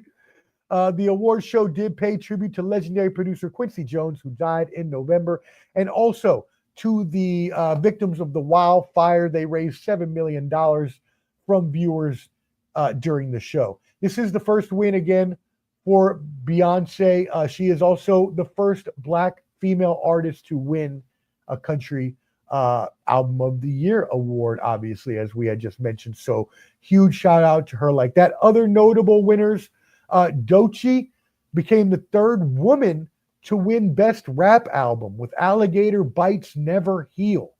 Now, I had not heard of this viral internet star who became famous from a TikTok in 2021, but when I looked her up today, she's actually part of Kendrick Lamar's crew at TDE Entertainment, Top Dog Entertainment. So I'm going to actually go listen to the album after this show. I actually just looked it up, and I was like, okay, I had SZA on there. I'm going to check it out. I'm going to check out a couple tracks, see if I like it, and I'll report back next week. Also, Sabrina Carpenter. I'm not going to lie to you, don't know much about her. I've heard maybe her song here and there, I guess, playing around the city of Nashville in different places, but I don't really know her. I don't listen to her music, but she won Pop Vocal Album. So, shout out to her. And Chappell Roan, who I also don't listen to, but I've heard of before, won Best New Artist. All right, a couple other pieces of news before we move on to our U.S. and world news. First of all, OpenAI announced that they may start revealing the steps behind their outputs for their AI models and will consider an open source approach. So you may be asking, Omar, what are you talking about? What does this mean? What does this have to do with anything? Well, if you didn't hear in the past week, China has a AI platform called DeepSeek. And what happened was China allowed DeepSeek to be OS, or open source platform, which allows everyone to build for free on the code. So when that happens, when you have open source coding, you start with a base code, a foundation, and then a bunch of other people who are smart at coding and really want to help to figure out all join in to solve the problem, and they keep building on it until it gets better and better and better and better and better. And China proved that their open source AI trained itself for only millions of dollars versus OpenAI, Google, and all these other companies, Microsoft, who put in billions of dollars into their AI and didn't get as far as China has so far by just open sourcing it and having and making it free and making people letting their own country, their own people, or even other people on the internet help build this in a way that could be done at such an affordability. This is what's called the economies of scale. So when I was at the university, I studied business, international business, and marketing. And I took a class. I took economics a few different times. I took economics, and so this is an economies of scale sort of issue. Not sort of. It is an economies of scale issue. And so when you have the ability to scale something like AI, a platform like AI, an intelligence like AI, and you can do it at a fraction of the price, and you can continue to enlist help from people that are doing it for free and helping you for free, you have reached the ultimate economy of scale. And that's what they did. And so now we have to play catch up here in the United States. We now have to open source our stuff and start letting our own intelligent humans on this amazing nation of America to help propel us into the future, because we are in a technological war. We are in a race to see what country is going to get the furthest with their technological advances first, because the ones that control the technology in the future will be the ones to control the world. Yes, the United States, I was talking about this with Ma Dukes the other day. I was telling her, yes, the United States, they have the power right now because they have the military might, they have the most money in the world, the biggest GDP, bigger than any other country. And she mentioned, yeah, but you've got a lot of other countries, specifically like China and other ones that are technologically advancing at a scale that can't be compared. And I said, Mom, damn, just hit me with that knowledge. And you're right. I know that. And you're right. They are. And we can't lose that technological race. We need to start making our stuff better, our stuff more improved. And that starts by letting our own most intelligent people help us. And we'll get into a little bit of, more about that later, but especially when it comes to technological advances. What do y'all think about that? What do y'all think about China's DeepSeek catching up to our AI? Do you think that we should open source our AI, or do you not think that that would be profitable for us? Let me know in the comments. Also, hit that like button and make sure you're subscribed to Ball and Buds, BALLANDBUDS. Something to make you feel old. A bunch of you, I know, are going to feel old as hell right now, because I know I do. The Sims, yes, the video game that you controlled a person, and you walked around and kept them alive and fed them and made relationships and it could even burn down a house. The Sims will celebrate their 25th anniversary tomorrow. Yes. I said that. You heard that. If you remember the first Sims game, you're old. Because you got to be over 30 at least to remember the first Sims game. And you really got to be like 35. Because you weren't playing Sims at 5 years old. Maybe you were playing Sims at 5 years old. Maybe. What? 25 years old? The Sims? Oh, I feel old. I feel old as hell. Oh, Lord help me. Lord help me. I'm old and brittle bones. The Sims are going to... I mean, I'm only 33. So I was 8 when this game came out. So I am right around that 5 to 10 age. So that's why I said 10. Because I was 8 when this game came out 25 years ago, as I am only 33 years old. And so, but it still makes me feel old, right? Because I can remember when that game came out. Now, the EA, Electronic Arts, if you are feeling nostalgic and want to go out and buy this game, they will be re-releasing the original game and Sims 2 in a bundle, $40 this week. So be on the lookout for that. All right. Let's move into a little bit of one piece of world news before we move into our United States news. Israel Prime Minister Benjamin Netanyahu, will meet with President Trump at the White House tomorrow. This comes after last week when there was a ceasefire, as you remember us talking about on this show. We mentioned that there was a ceasefire last week, and that ceasefire included the release of hostages. There were hostages, I believe 33 hostages from the Hamas side that were held by Israel, and then there were 4 specifically female Israeli soldiers that were released by Hamas. This was made into a world stage kind of thing. They trotted them out across the stage, tried to show that they treated them right. I don't know how well they would have treated those young ladies. I'm not going to, say anything untoward unto anyone, but I can only imagine, knowing the torture that prisoners of war have gone through from when I was in the military and knowing about it, to what I can imagine those young ladies had to deal with. So thank God that they're out of there. But that's what happens in this sort of situation. The hostages will be let out from if it's a soldier, for instance, like the 4 Israeli soldiers traded for 33 civilians. I think it's an 8-to-1 ratio or a 10-to-1 ratio of soldiers to civilians as they release. So this is going to be a long, drawn-out process. Again, there is a ceasefire for now.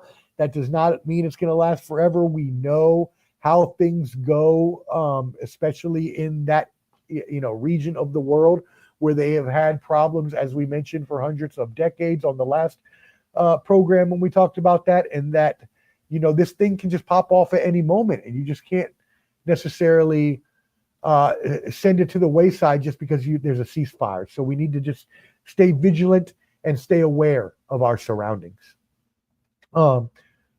Moving on to United States news. So first off, in our United States news, I want to obviously send a rest in peace and my prayers, my deepest condolences to the lives lost and the injuries from the flights in DC and just yesterday in Philadelphia. In DC, at least 66 dead. In Philly, at least 7 dead. Countless others injured. The Philly one, not so asymptomatic of maybe a bigger at-large issue. It was more of a medical transport plane that took off from Shriners Hospital with a child who had been previously treated for cancer and unfortunately crashed. So again, prayers to their family, and I can't believe that happened to them. So tragic after the ordeal that they had to deal with. But I do want people to know here and now from this show, since this is a reputable, researched show, that had no other outstanding theories or ulterior things that could have happened. It was clearly ruled an accident. Obviously, a medical plane trying to carry, a formerly sick child. That's horrible. Prayers to them. Again, nothing. It ruled an accident. Nothing of malfeasance there. What could be looked at as problematic in terms of air traffic control, which is what came out after this story was first released. And that's the part I'm going to focus on, the air traffic control apparent shortage. And I'll also make a mention as to the president and his briefings. Now, I'm not going to say anything personal about him, just about the way that I thought that as a president, maybe he could have handled those briefings a little better. But first, again, after we've said I want to make sure that, people are thinking about these families at this time, that they lost all these people. It's very sad. I was shook myself. I had to travel yesterday, flying out of DCA. You can't imagine. I prayed the whole time. I didn't do anything else. I was like, oh God, please let me make it safe. Please, Lord Jesus, please. I was praying the whole time. I was shook. I'm not gonna lie. I was like, man, what if? Now, granted, just like my pops was telling me, plane travel is the safest way to travel in the world. The amount of injuries and deaths that come from driving cars, motorcycles, boats, all these other things are so much more lend their way to a possibility of accidents. And so, yes, airplane travel is safe. But when you have one of these incidents, it calls into question the whole system. And even if it is safe, it needs to be safer, because a situation like this should not happen. A situation where a military Black Hawk helicopter doing training crashes into a commercial airline landing in a busy DC airspace at 9 p.m. in the early evening, in the early night hours.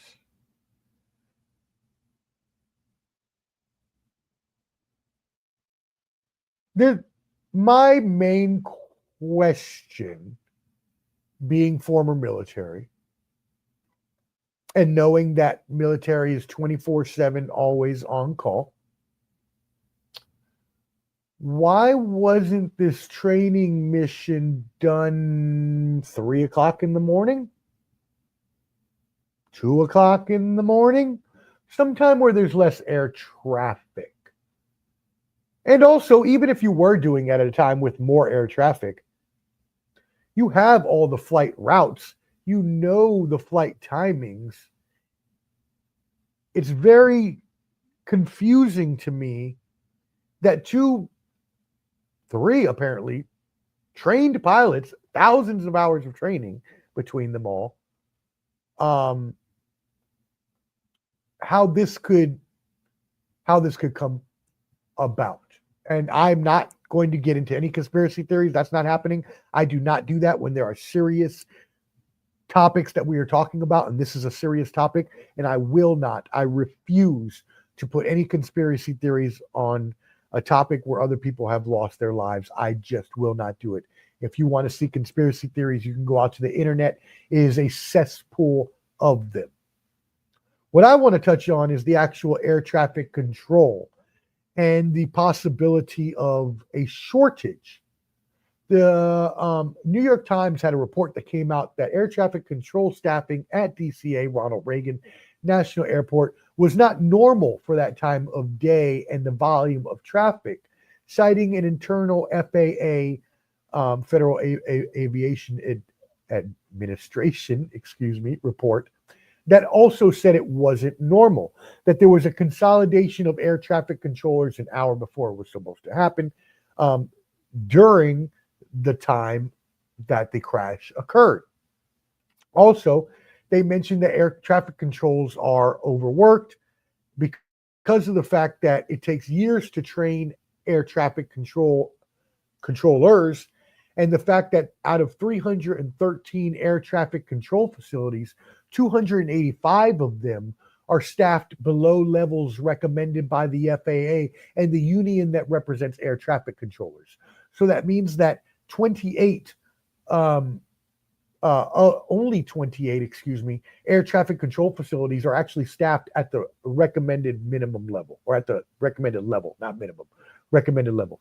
Of the 73 facilities, which include traffic control towers, the workforce is understaffed by 25%. 2 of those facilities on Long Island in New York handle the flights out of Newark, LaGuardia, and JFK. As well, you have DC here. Yes, the airports may not be as close as New York, but here in DC, you also have Dulles in the Sterling, Ashburn area in Virginia, and you also have BWI out in Baltimore. So there are still 3 airports within a close vicinity of each other in which planes could possibly interact with each other in a more incomprehensible environment. The training at Ronald Reagan takes 16 months to complete for an air traffic controller. COVID obviously did a number on training in every industry, but that should not be an excuse to why we are understaffed in these positions. And that'll lead me to a little something later as well, as to what this was referred to as. But for now, there needs to be a question as to what the military can do going forward, especially there at Fort Belvoir, which I know very well. Most of my family and friends have worked there. What can they do better in terms of scheduling their flights in order to make sure things like this happen? What can they do better in order to train up the pilots to make sure that something like this doesn't happen? I am not going to go out and again spread any on any stupid conspiracy theories. You want the internet, you can go to social media. I'm not going to do that.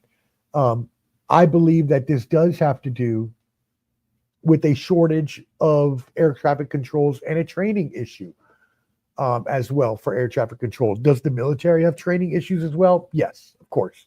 Every company, every enterprise, every industry has training issues. It doesn't matter what company you work for, they're going to have training issues.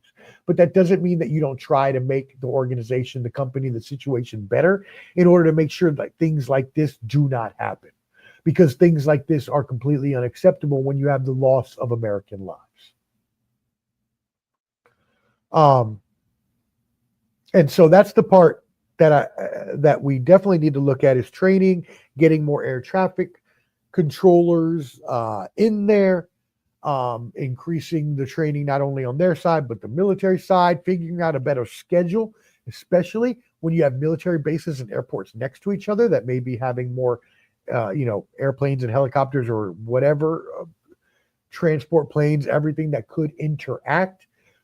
Need to have better scheduling, better correspondence, better communication between those enterprises.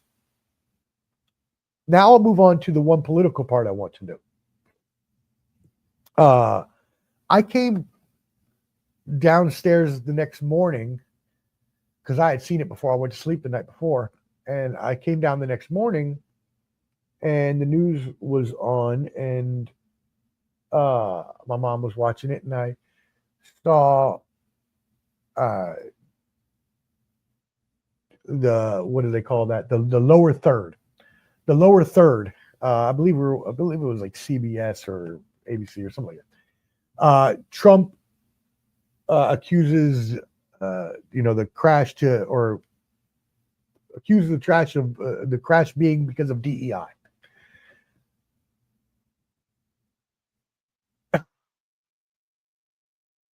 I thought back in President Trump's first term that the way that he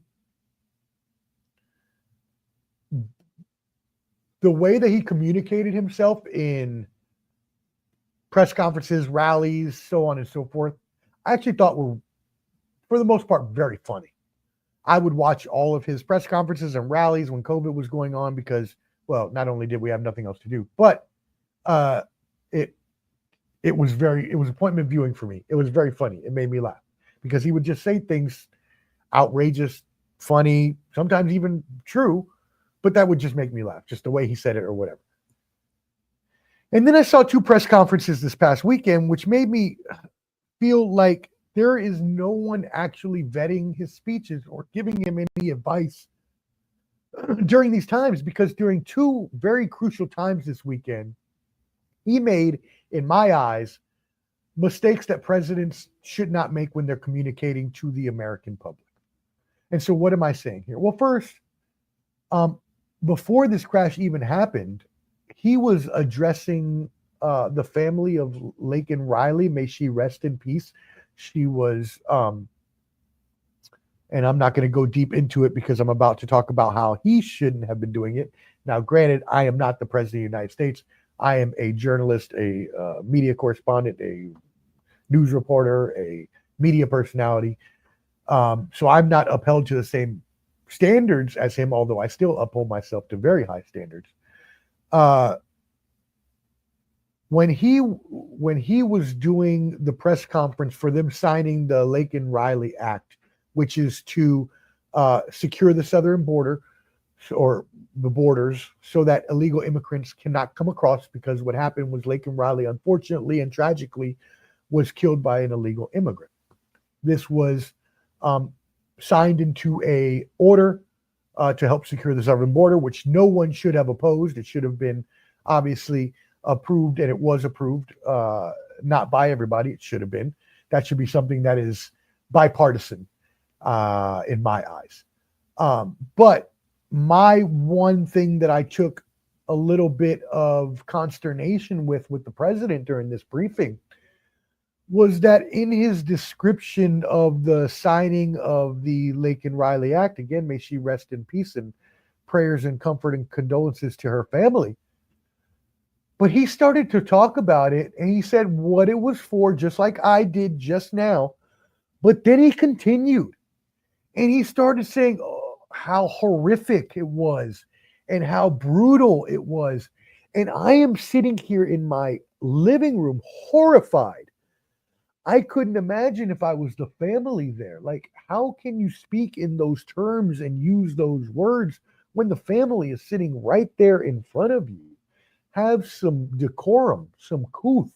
Save that for a rally. Save that for another time. When you are announcing something that has been signed because some tragedy has happened and the people that are there because of that tragedy. They don't want to hear about the tragedy again. It's not a time for you to exploit it to get your priorities or your mission out there.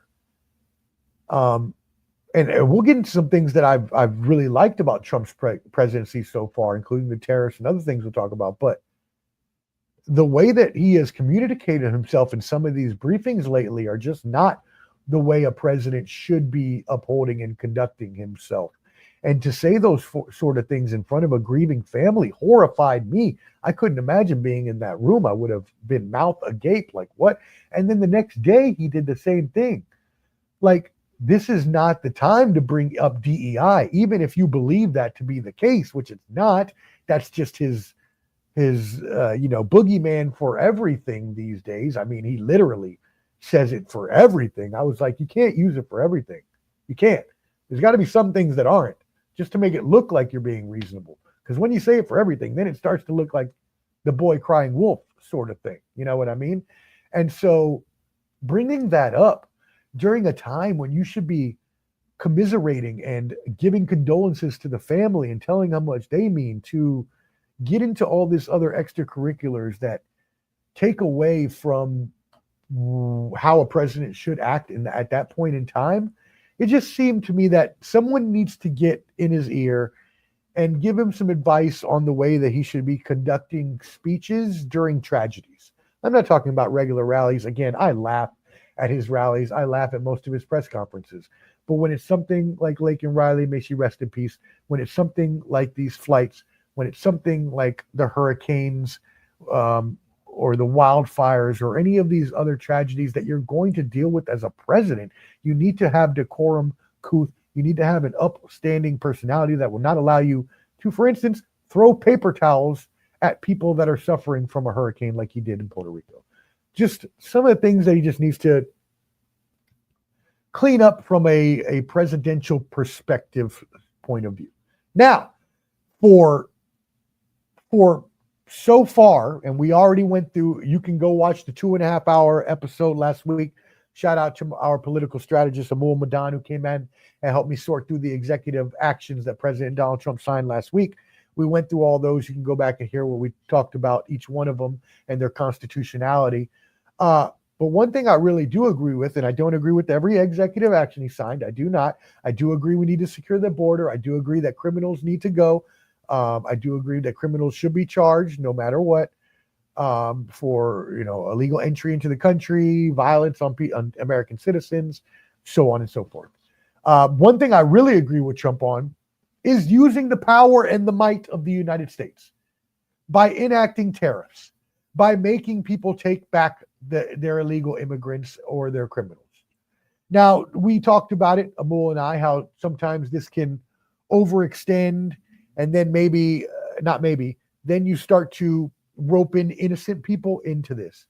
That part I don't like. And I think that I wish that they were able to do a better job of consolidating and separating the two in order to have a more streamlined exit of only the illegal immigrants that are criminals, right? Let's get rid of them first.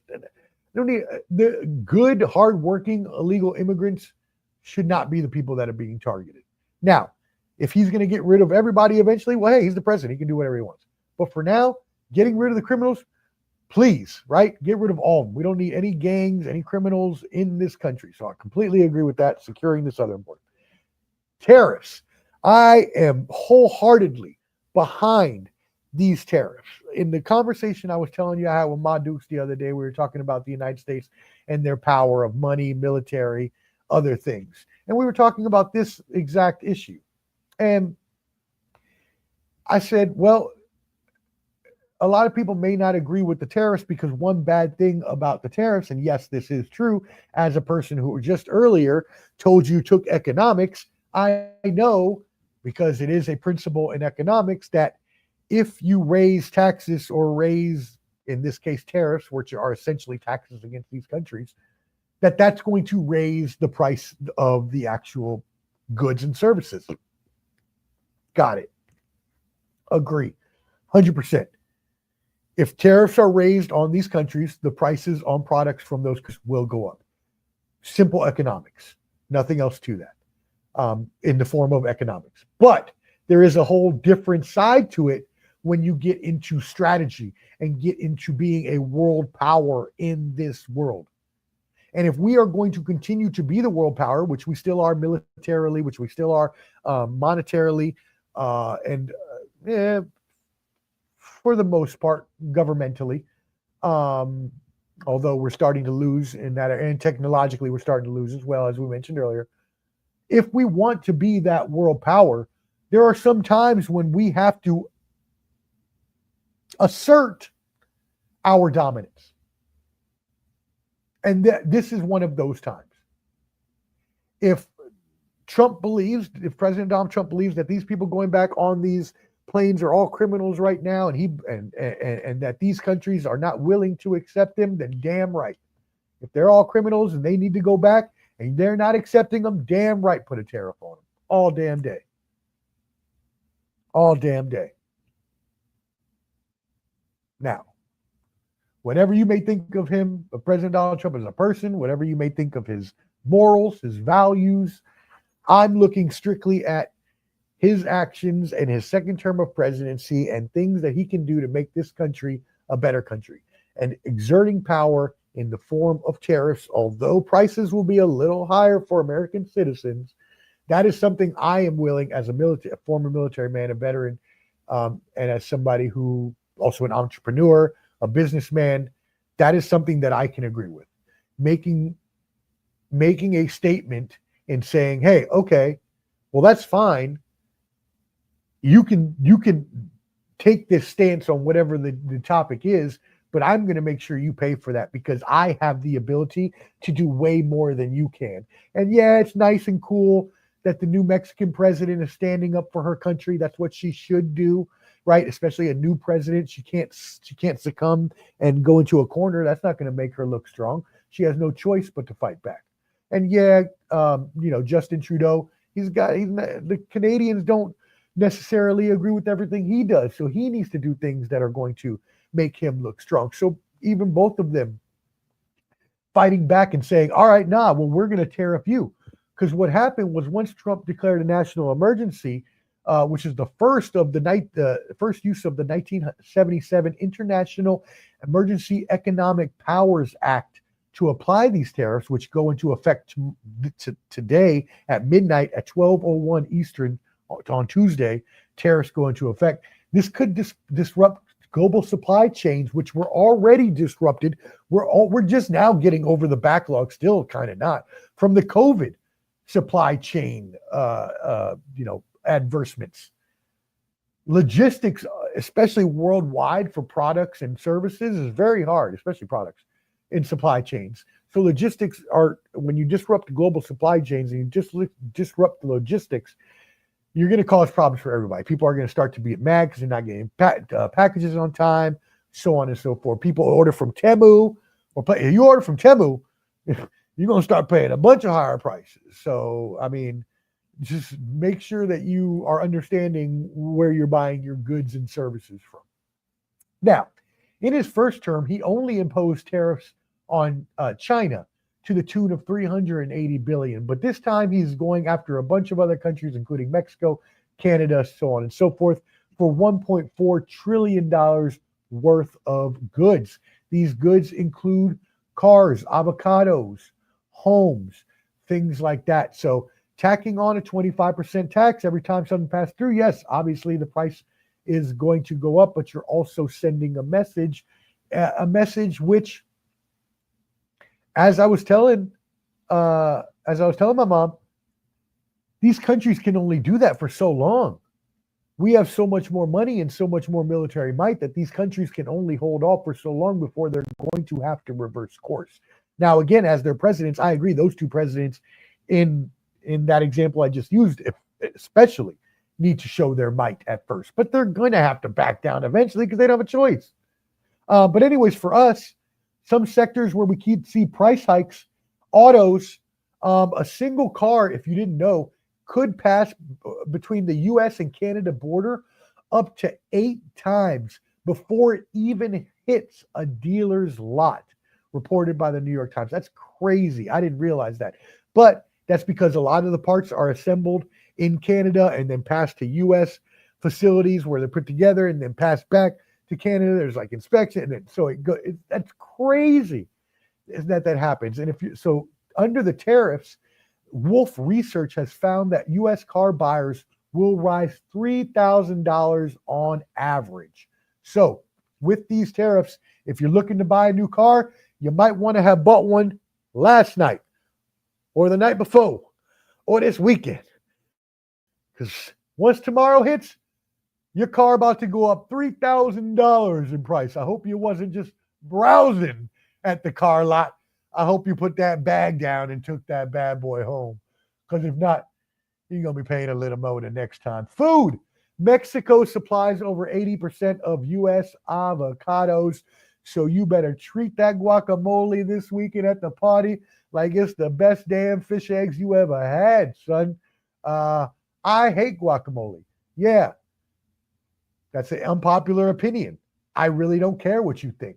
Actually, I remember one time I was teaching a class. I was a professor at Vanderbilt University. I was teaching one of my classes, and we got to foods that we were eating, and they asked me if I forgot what I was telling them, but it came on the subject of avocados, and I told them I hated avocados. Boy, if you would have thought I said I hated dogs or something, the whole class turned on me. I had it was only maybe 2 people that supported me. The rest of them were like, I can't believe it. What do you mean you don't like avocado? First of all, the consistency of avocados is gross. It's like a mush. It's like a baby food mush. Then the aftertaste is like carrots and dog crap mixed to, you know what? We're not getting into this. Avocados are gross, and any of you that eat them are gross too, which is probably the majority of my audience. So I'll probably get a lot of hate mail over this. And I'm just messing with you. I love you. But I don't like avocados, and I will never change off that stance. So that's not going to affect me. I won't be paying more money, but you may. Other fruits, veggies, and meat as well. Homes. U.S. home builders noted that 25% of building materials they import come from Canada and Mexico. So tariffs are going to make building a house more expensive, because if you tax 25% of 25% of a house that's being built, well, that's 12.5% of the house's total price that you're going to pay extra now in prices. So hope you bought your home last year as well. And as well, maybe if you're looking to sell a home, now may be the time coming up. Now, I know right now they're in the dip, but they're saying come summertime, selling a house, that might be around the right time, summer, fall time this year. So, as I mentioned, Mexico and Canada did fight back with tariffs of their own. Just announced today, Prime Minister Justin Trudeau announced 25% tariffs on nearly $107 billion worth of U.S. goods, including beer, clothing, and household appliances. He mentioned betrayal, saying how Canada has stood behind us during World War II and 9/11, which is true. They have been our biggest ally. And so it's kind of crazy that we're, but hey, if Trump thinks that this is going to help, and Canada is not so much the illegal immigration as much as the fentanyl is what he's trying to stop from there. But the problem with that is yes, Trump is trying to impose these tariffs to combat trade imbalances and negotiate better deals, but also he's doing it to try to stop, aside from illegal immigration, the flow of fentanyl, which obviously we want to stop. We don't need fentanyl coming in here and killing our people. It's not even a good drug to use anyways. It's not like you would actually go out and use a lot of the drug on purpose anyways. It's usually mixed in with other drugs by drug makers and drug dealers on the street. So the problem with that is, though, that Trump's tariffs contain a spending clause, or a clause, suspending duty-free exemption for low-value shipments below $800. And in the past, that has been a loophole to allow fentanyl, other drugs, and their ingredients to come into the United States, because if it's under an $800 value, you can usually sneak it in. And this has happened in the past in the drug trade. And so with Donald Trump's tariffs having this duty-free exemption, this could be a huge problem into not only stopping the flow of fentanyl, which is what he says he wants to do, but actually allowing more fentanyl to come in to the United States. So he's going to have to get rid of that. He's going to have to get rid of that duty-free exemption. He's going to have to make the exemption maybe for only American citizens or only people traveling into the country for pleasure or something. I'm not sure exactly how he would be able to do that, but it's also going to cause problems for e-commerce. I mentioned Temu earlier. So obviously, China is getting the biggest tariffs on imports.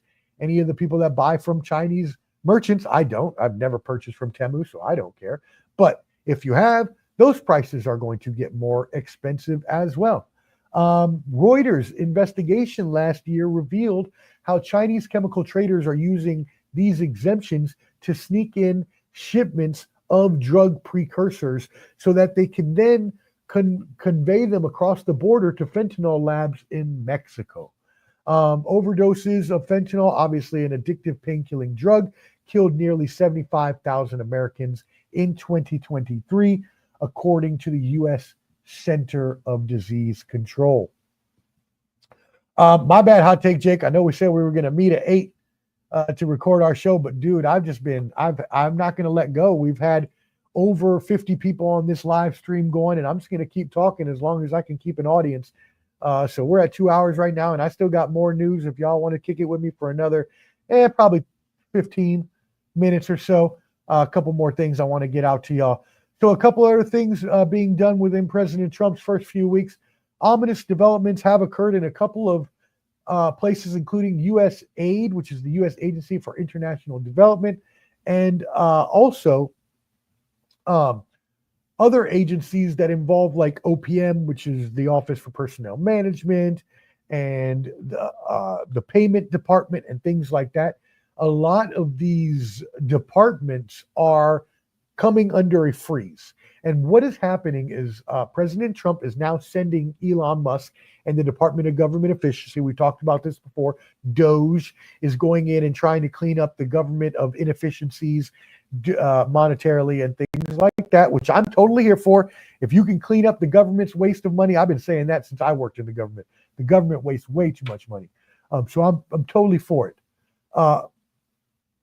My issue with this is that number one issue, and I've got a little parchment here because I've been talking for 2 hours and haven't had any water, so excuse me.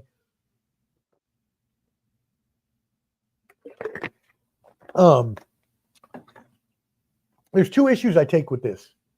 The first issue is that this freeze has caused people to essentially lose a guaranteed job. What do I mean by that? These organizations that have gone under this freeze, some of them have been told, like the USAID, that they were placed on leave, their emails suspended, and they were told to go home and wait for further, information. But that information is the ultimatum that Donald Trump and the government have been putting out to minimize or to eliminate a lot of government workers with this buyout that they put out there. If you did not know, the president and the government is offering buyouts to government workers for 8 months, I believe it is, till August. Full health benefits, all of that, 8 months of pay, whatever, if you leave now. Well, a lot of people like their benefits. A lot of people want that retirement check that comes with the government and don't want to get out now because they would lose all that, including people in my family and people in many families that I know.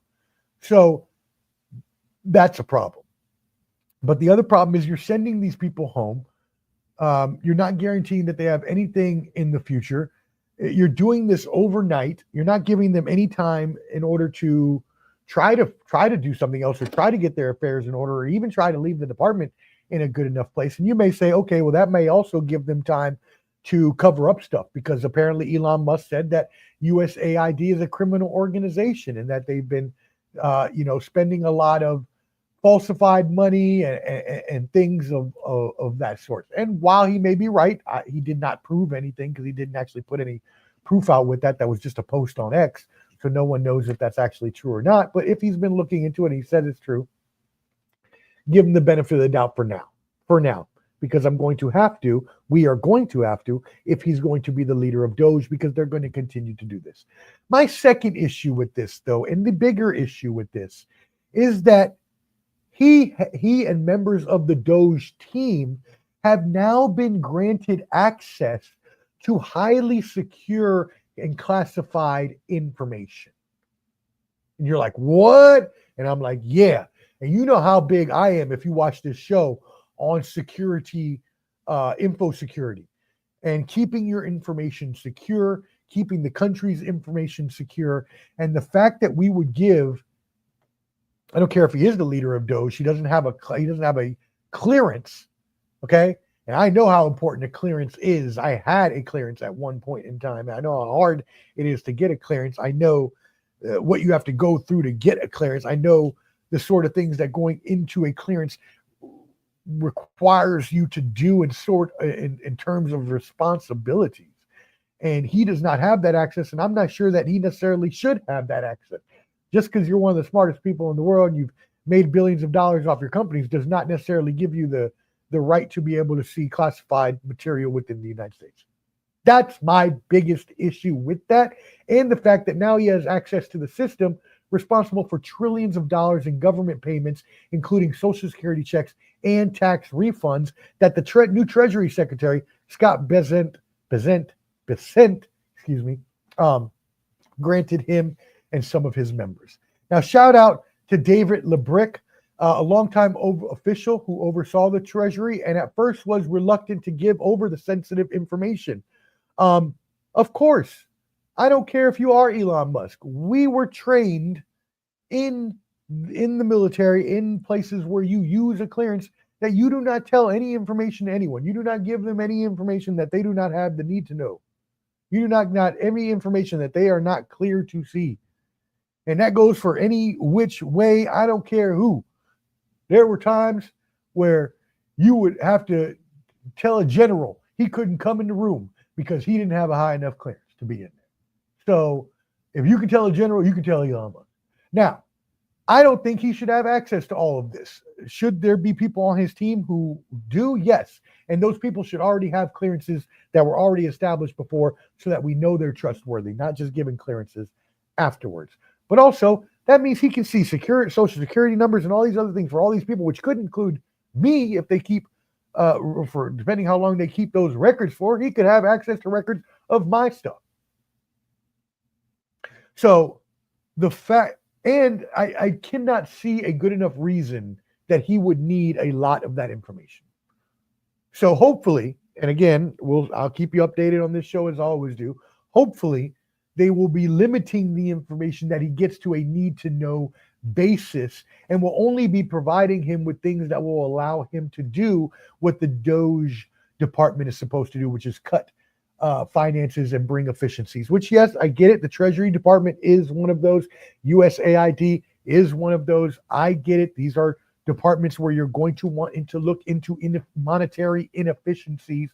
But at the same time, he don't have a need for a clearance as far as I can see, or a need to see classified information. Get people on his team that are already pre-established and verified for clearances and can be trusted to join the team and can be a neutral party to do that. But for him personally, being able, definitely not. Definitely, that's a no-no. That's a hell of a no-no. No sirree, Bobby. All right. Now, let's hit you with those quick hitters before we get you out of here. Damn. Thank you to all of you, man. It's such a blessing. I have so much gratitude and joy in my heart right now. There are still over 50 people on this stream, and I've been going for over 2 hours and 20 minutes, and y'all have been on strong since the beginning. It makes me want to shed a man tear here. Just, thank you so much. Make sure you hit that like button. Get more people on this stream. Please make sure you subscribe to Ball and Buds, BALLANDBUDS, as I bring you this wonderful news. I'm sorry, Hot Take Jake. I'll try to get with you tonight, brother. I apologize. If not, we might have to do it tomorrow. I'm running out of steam, but I'll try my best. All right, some more news. So one thing that Donald Trump wanted to do, which I thought was pretty wild when I read it. There were 88,000 IRS employees, newly hired IRS armed IRS agents that he wants to reassign to the U.S.-Mexico border to beef up the border security, like we talked about. I'm like, wait a second. So we have so much trouble that we need Doge for efficiency. We have so much trouble that we're overriding CBP, the Customs and Borders Protection, and putting in a whole nother organization to collect tariffs, even though the CBP already does that. We're doing all these things that tell me that we need more IRS agents and more people that know that sort of world. You're telling me you don't want to use them where they could be better at? You want to just because they can be armed, just because they have armed qualifications, that we need to send them to the border? How about we get our own taxes fixed and things here? Do you think that would be better? We already have border patrol, things like that. There's other people you can send down there if you need to, not IRS agents just because they have the ability to be armed. I don't know about that. Anyways, moving on, the Dell CEO, wow, he sent a shot across the bow to all remote employees of any industry. The Dell CEO put out a memorandum of notice to all employees who lived within an hour of any Dell building that they would have to come back to work. No more remote work for you unless you live over an hour away. My ass would have moved an hour away the next day, been like, damn, yeah, I just got a new apartment, about an hour and a half. I'm not going to be able to come to work. Just going to have to remote it on out from here. Because I tell you, man, if you ain't never done remote work, I don't ever want to go back to an office ever again, except my own, when I own my own business and we have our own offices. That's the only time I want to go back. I ain't never going back for nobody else. That's for damn sure. Now, obviously, I'll go back for meetings and things. I'm talking about like going to work a 40-hour a week and all. Nah, man, that's for the birds, as they say. That's for the birds, and I don't got time for that. And so, anyways, but hey, that's how most companies are kind of going back to that now, right? Most companies are kind of leaning into the let's get away from remote work. And while I do agree for Dell, especially, right, because they are technology, and as I mentioned earlier, we're losing the technological race. And as he mentioned in his memo, that we are losing the technological race, and the only way in order for us to be able to win that race is to be able to communicate with each other in real time instead of sending emails that could take hours, days to. And I agree with that. I do agree with that. It obviously is easier to work and do things and accomplish stuff in person than it is remote. But I mean, I can't front on remote work. I've always worked better from home. Like I always work more. Like when I would work at the office, I'd do my 8 hours and then I'd come home. But then when I started working remote, I would do more than 8 hours. I'd do like 12 hours because I'd just be sitting on my couch, whatever at night. So I'd just be working. So you're getting more work out of me anyways. Now I know not many people are like me and probably wouldn't have done that, but there are a lot of people out there that would have too. So don't put down the hardworking American spirit. And also just not wanting to get fired too. Which is why I never go back to work in another office for anybody again except myself. That's what I'm saying, and I'm sticking to it, sucker. Marco Rubio, Secretary for State, will be visiting will be visiting Panama to talk to the Panamanians about the Panama Canal. You have heard that Donald Trump wants to take over the Panama Canal and bring it back to the U.S., who previously gave control. I guess they didn't give it, but they gave control of the Panama Canal to the Panamanians, who also leased out control to other countries from around the world, including Japan, some places in some other areas, China, some other things like that. So I do not necessarily think it's a bad idea to take control of at least our side of it. I don't know that you want to take back the whole thing because it's a very elaborate operation, which just leave their side alone and let them control their own side and lets us control our side. But in terms of taking back our side, I mean, I don't see any reason Trump wouldn't or shouldn't be able to do that. I probably would just let them continue doing it themselves because they're doing free work for us. But, Donald Trump wants to control, make sure that the U.S. controls a lot of things. And honestly, as the president, you can't be mad at him for that. You got to, support those sorts of things. What else we got? A couple more news and notes here. A couple things I forgot. So X, speaking of Elon Musk, they added major brands to the advertising boycott. So basically what happened was when Elon Musk had bought out X a few years ago, a bunch of major advertisers boycotted Twitter at the time, X now, because they knew that without the fact checks, without the guardrails, that there would be a lot more graphic information, maybe not so suitable for work sort of topics. And so a lot of advertisers, and I remember because I was working for I was doing some freelancing for a couple companies that were doing ads on Facebook and on Twitter. And they wanted me to put all the money into Facebook because of all the issues that were happening on Twitter at the time. And for one of them, I agreed because they were a healthcare corporation. I felt like that they didn't need to involve themselves because what happens is when you set up advertising in these social media systems, there are check boxes that allow you to exclude from places you don't want to be. So for instance, if you don't want to be talked about in political conversations, you can uncheck and they won't show your ads anywhere where there's like political stuff like that. But when Elon Musk came along and took all the guardrails off, there was a lot less security into the fact that those guardrails actually worked. And so a lot of advertisers were worried that they were going to be put in places where there may have been politics or pornographic material or anything like that you may see on the interwebs that may be bad. And yes, there was a wholehearted chance that they could have.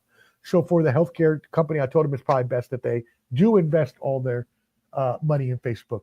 The other was an entertainment company. And I was like, you probably don't need to worry about that too much. Make sure you try to do your exclusionaries. I will monitor the rest and make sure that I see where, because obviously as the ad manager, I can see where all their ads are placed and I can immediately take things off if they're somewhere they should not be. So X is now suing, Elon Musk is now suing all these brands saying that the boycott hurt them. Well, yeah, what the hell did you expect? You knew, Elon, when you came in there and bought them, that was going to happen because everybody knew you were going to take the guardrails off and advertisers were talking about not spending money because they didn't want to end up in the wrong place. You can't boycott them because they don't want to end up at where material may be that they don't want to be associated with. Man, get out of here with that. You can't do that. So it's not actually, I don't believe it's going to pass. I can't see that actually passing. But as we just mentioned, Elon Musk has gained a lot of power over the past few months. We just talked earlier about he's been locking people out of their computer systems. Now HR workers are locked out. So, I mean, if he can do that, you never know. Maybe he will be enabled with the power to be able to do other things like that too. Anyways, one final story I want to get us out here on at least a little bit of a positive note. But there was a woman who had a pig kidney transplanted in her. She is the only known human to still be alive with a pig kidney transplant. All the rest of the previous patients have died, and she has now broken the record to live the longest. So why does this matter? Well, when people deal with kidney failure or issues like that, there is a wait list.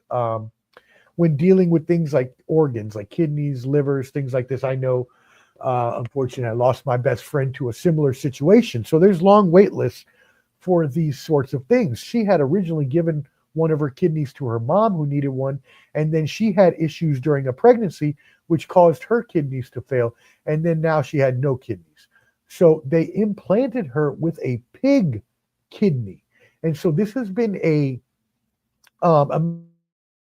medical procedure that they've been doing now for a couple of years, trying to figure out if they can actually use animal kidneys in place of human kidneys so that we can assuage or get rid of the backlog. So from Alabama, Tawana Looney, 53, recently marked 61 days with a functioning pig kidney. Prayers to her that she can last years and years and years to come, and that she will be great. Obviously, that has not happened for anybody before her, so they didn't expect more than 2 months for her, as no one else ever did that before. But they said now that she has passed that mark and they have checked her functions, that all her functions and her kidneys look good, they have high hopes, although obviously nothing is guaranteed. And so while it is a groundbreaking procedure that offers hope for the over 100,000 Americans waiting on organ transplants, we still have not guaranteed that the pig may be the one, but this progress, and shout out again to Tawana Looney for even, making herself a guinea pig for this sort of situation. I mean, I guess the other option is, I guess you die, but the fact that she would do that for to try to help, science as well as herself is pretty awesome. So shout out to her and prayers, and hopefully she'll be able to carry that on for a long life, for years to come, and what may have previously not have lasted so long. So, wow, you all are amazing. Please hit that like button for me. If you're watching right now, we still have over 55 on the live stream. Y'all stayed with me the whole time. I can't believe it, because y'all came in real quick. Probably the quickest I've ever seen 50 people come in like that. Y'all came in real quick, and over 50, over 60 at some points. Y'all stayed with me the whole entire time. I just talked for 2.5 hours. I am about all out of breath. I would love to keep talking more, because I feel like I've got a captive audience, and I don't want to lose y'all, because I feel like we're having a good friend-to-friend conversation right now, and I'm actually enjoying everything that we talked about. And I don't usually try to make these this long, but I guess I had so much news and so much information that it held out to be a 2.5 hour show. That Luka stuff took a long time at the beginning, but it was well worth it, I think, in the information that I provided to you from my sources. So definitely go back and look at that. But yeah, I'm losing my voice, I think, now. So I'm going to go drink some water and have a good night. Set myself up for success for tomorrow. Country Box live over at the Troubadour Theater in Gaylord Opry. I will be there to cover it. Shout out to Jimmy Adams. Maidel Sando will be fighting, as well as former heavyweight boxing champion of the world, former sparring partner of Mike Tyson, Oliver McCall, will be fighting tomorrow night at 59 years old. I will have that exclusive interview for you after the fight as well. I will get an interview with Maidel after his fight, as well as a few other fighters as well. And then Bottom Line Sports, unless the boys decide to go without me, which is perfectly okay with me. If they choose to do that, they will go tomorrow. If not, I assume that we'll go Wednesday, since I have Country Box tomorrow. So either check out the Bottom Line Sports tomorrow if they go. If not, if they go with me, Wednesday, we'll be making our Super Bowl predictions. We'll be talking all the NBA. So you'll get all of my analysis on the Super Bowl and what's going to happen, my picks and all of our picks, as well as we'll talk the NBA trades and all of that. You'll see Flo Canteen, Hot Take Jake, and myself. The not approved but still promoted, because I know that he was just joking, Clubber D, the Combat G's Combat Sports Special this Thursday, 8 p.m. Eastern. Make sure you tune in. If you are subscribed to Ball and Buds, BALLANDBUDS, then you will be able to see all of our live shows. Again, I am live every Monday here for the Professor's Semanalmente, which just means weekly, you marks. Just means weekly. It's my weekly show. I come give you the weekly news, entertainment, sports, headlines, and today was a massive show. As you see, wowzers, we talked about a lot of stuff today, and I really, really, truly appreciate all of you. And so again, the one other, trying to think, one other note. Yeah, you know what? Let's break it out since we got everybody here. Total Evisceration coming soon. You're going to want to see it. You're not going to want to miss out. This is going to be the best new internet show in years. It will be yours truly, the sports professor, going up against Hot Take Jake in a versus show type. Excuse me if I can talk. A versus style show where we debate all types of different sports, pop culture, entertainment topics, and we are going for the jugular. We are going to be going at each other's throats, and if you've seen us on the Bottom Line Sports, you know how hostile we can get. If you want to laugh your ass off, if you want to have a great time, if you want to hear us call each other idiots and bums and make fun of each other while we're talking and giving you great analysis on sports and other topics that we choose, you are definitely going to want to catch Total Evisceration featuring Hot Take Jake and yours truly, the sports professor. That will be debuting soon. We will start recording either tonight or probably tomorrow. Sorry, Jake, I'll hit you up now.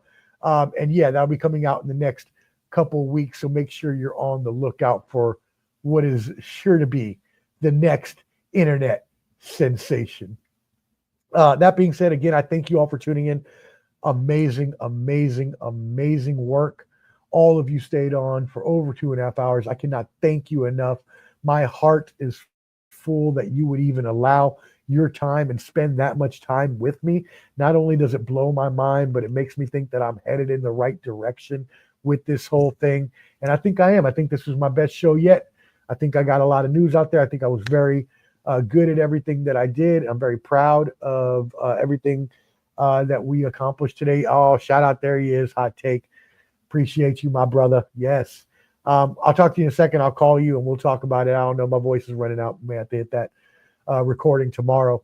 But again, thank you all for staying. I mean, again, I just can't tell you how blown I am. I just feel like I got to give you the Ric Flair. You know I got to give you the Ric Flair. You know I got.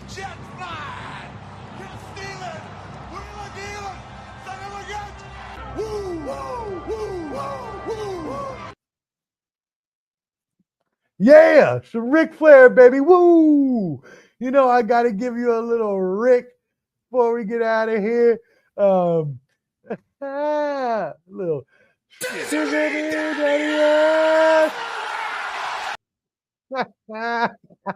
Oh man, all the good.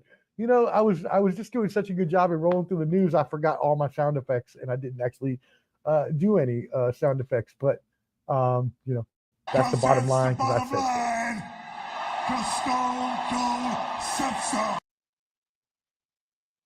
so. All right. That's enough. I just feel like I should stay with y'all because I feel like we're having a great time. Love y'all. Be kind to each other. Do your best. Try to help out your fellow man. We'll see you next week here on the Professor Semanalmente. I am Omar, the Professor Fonseca.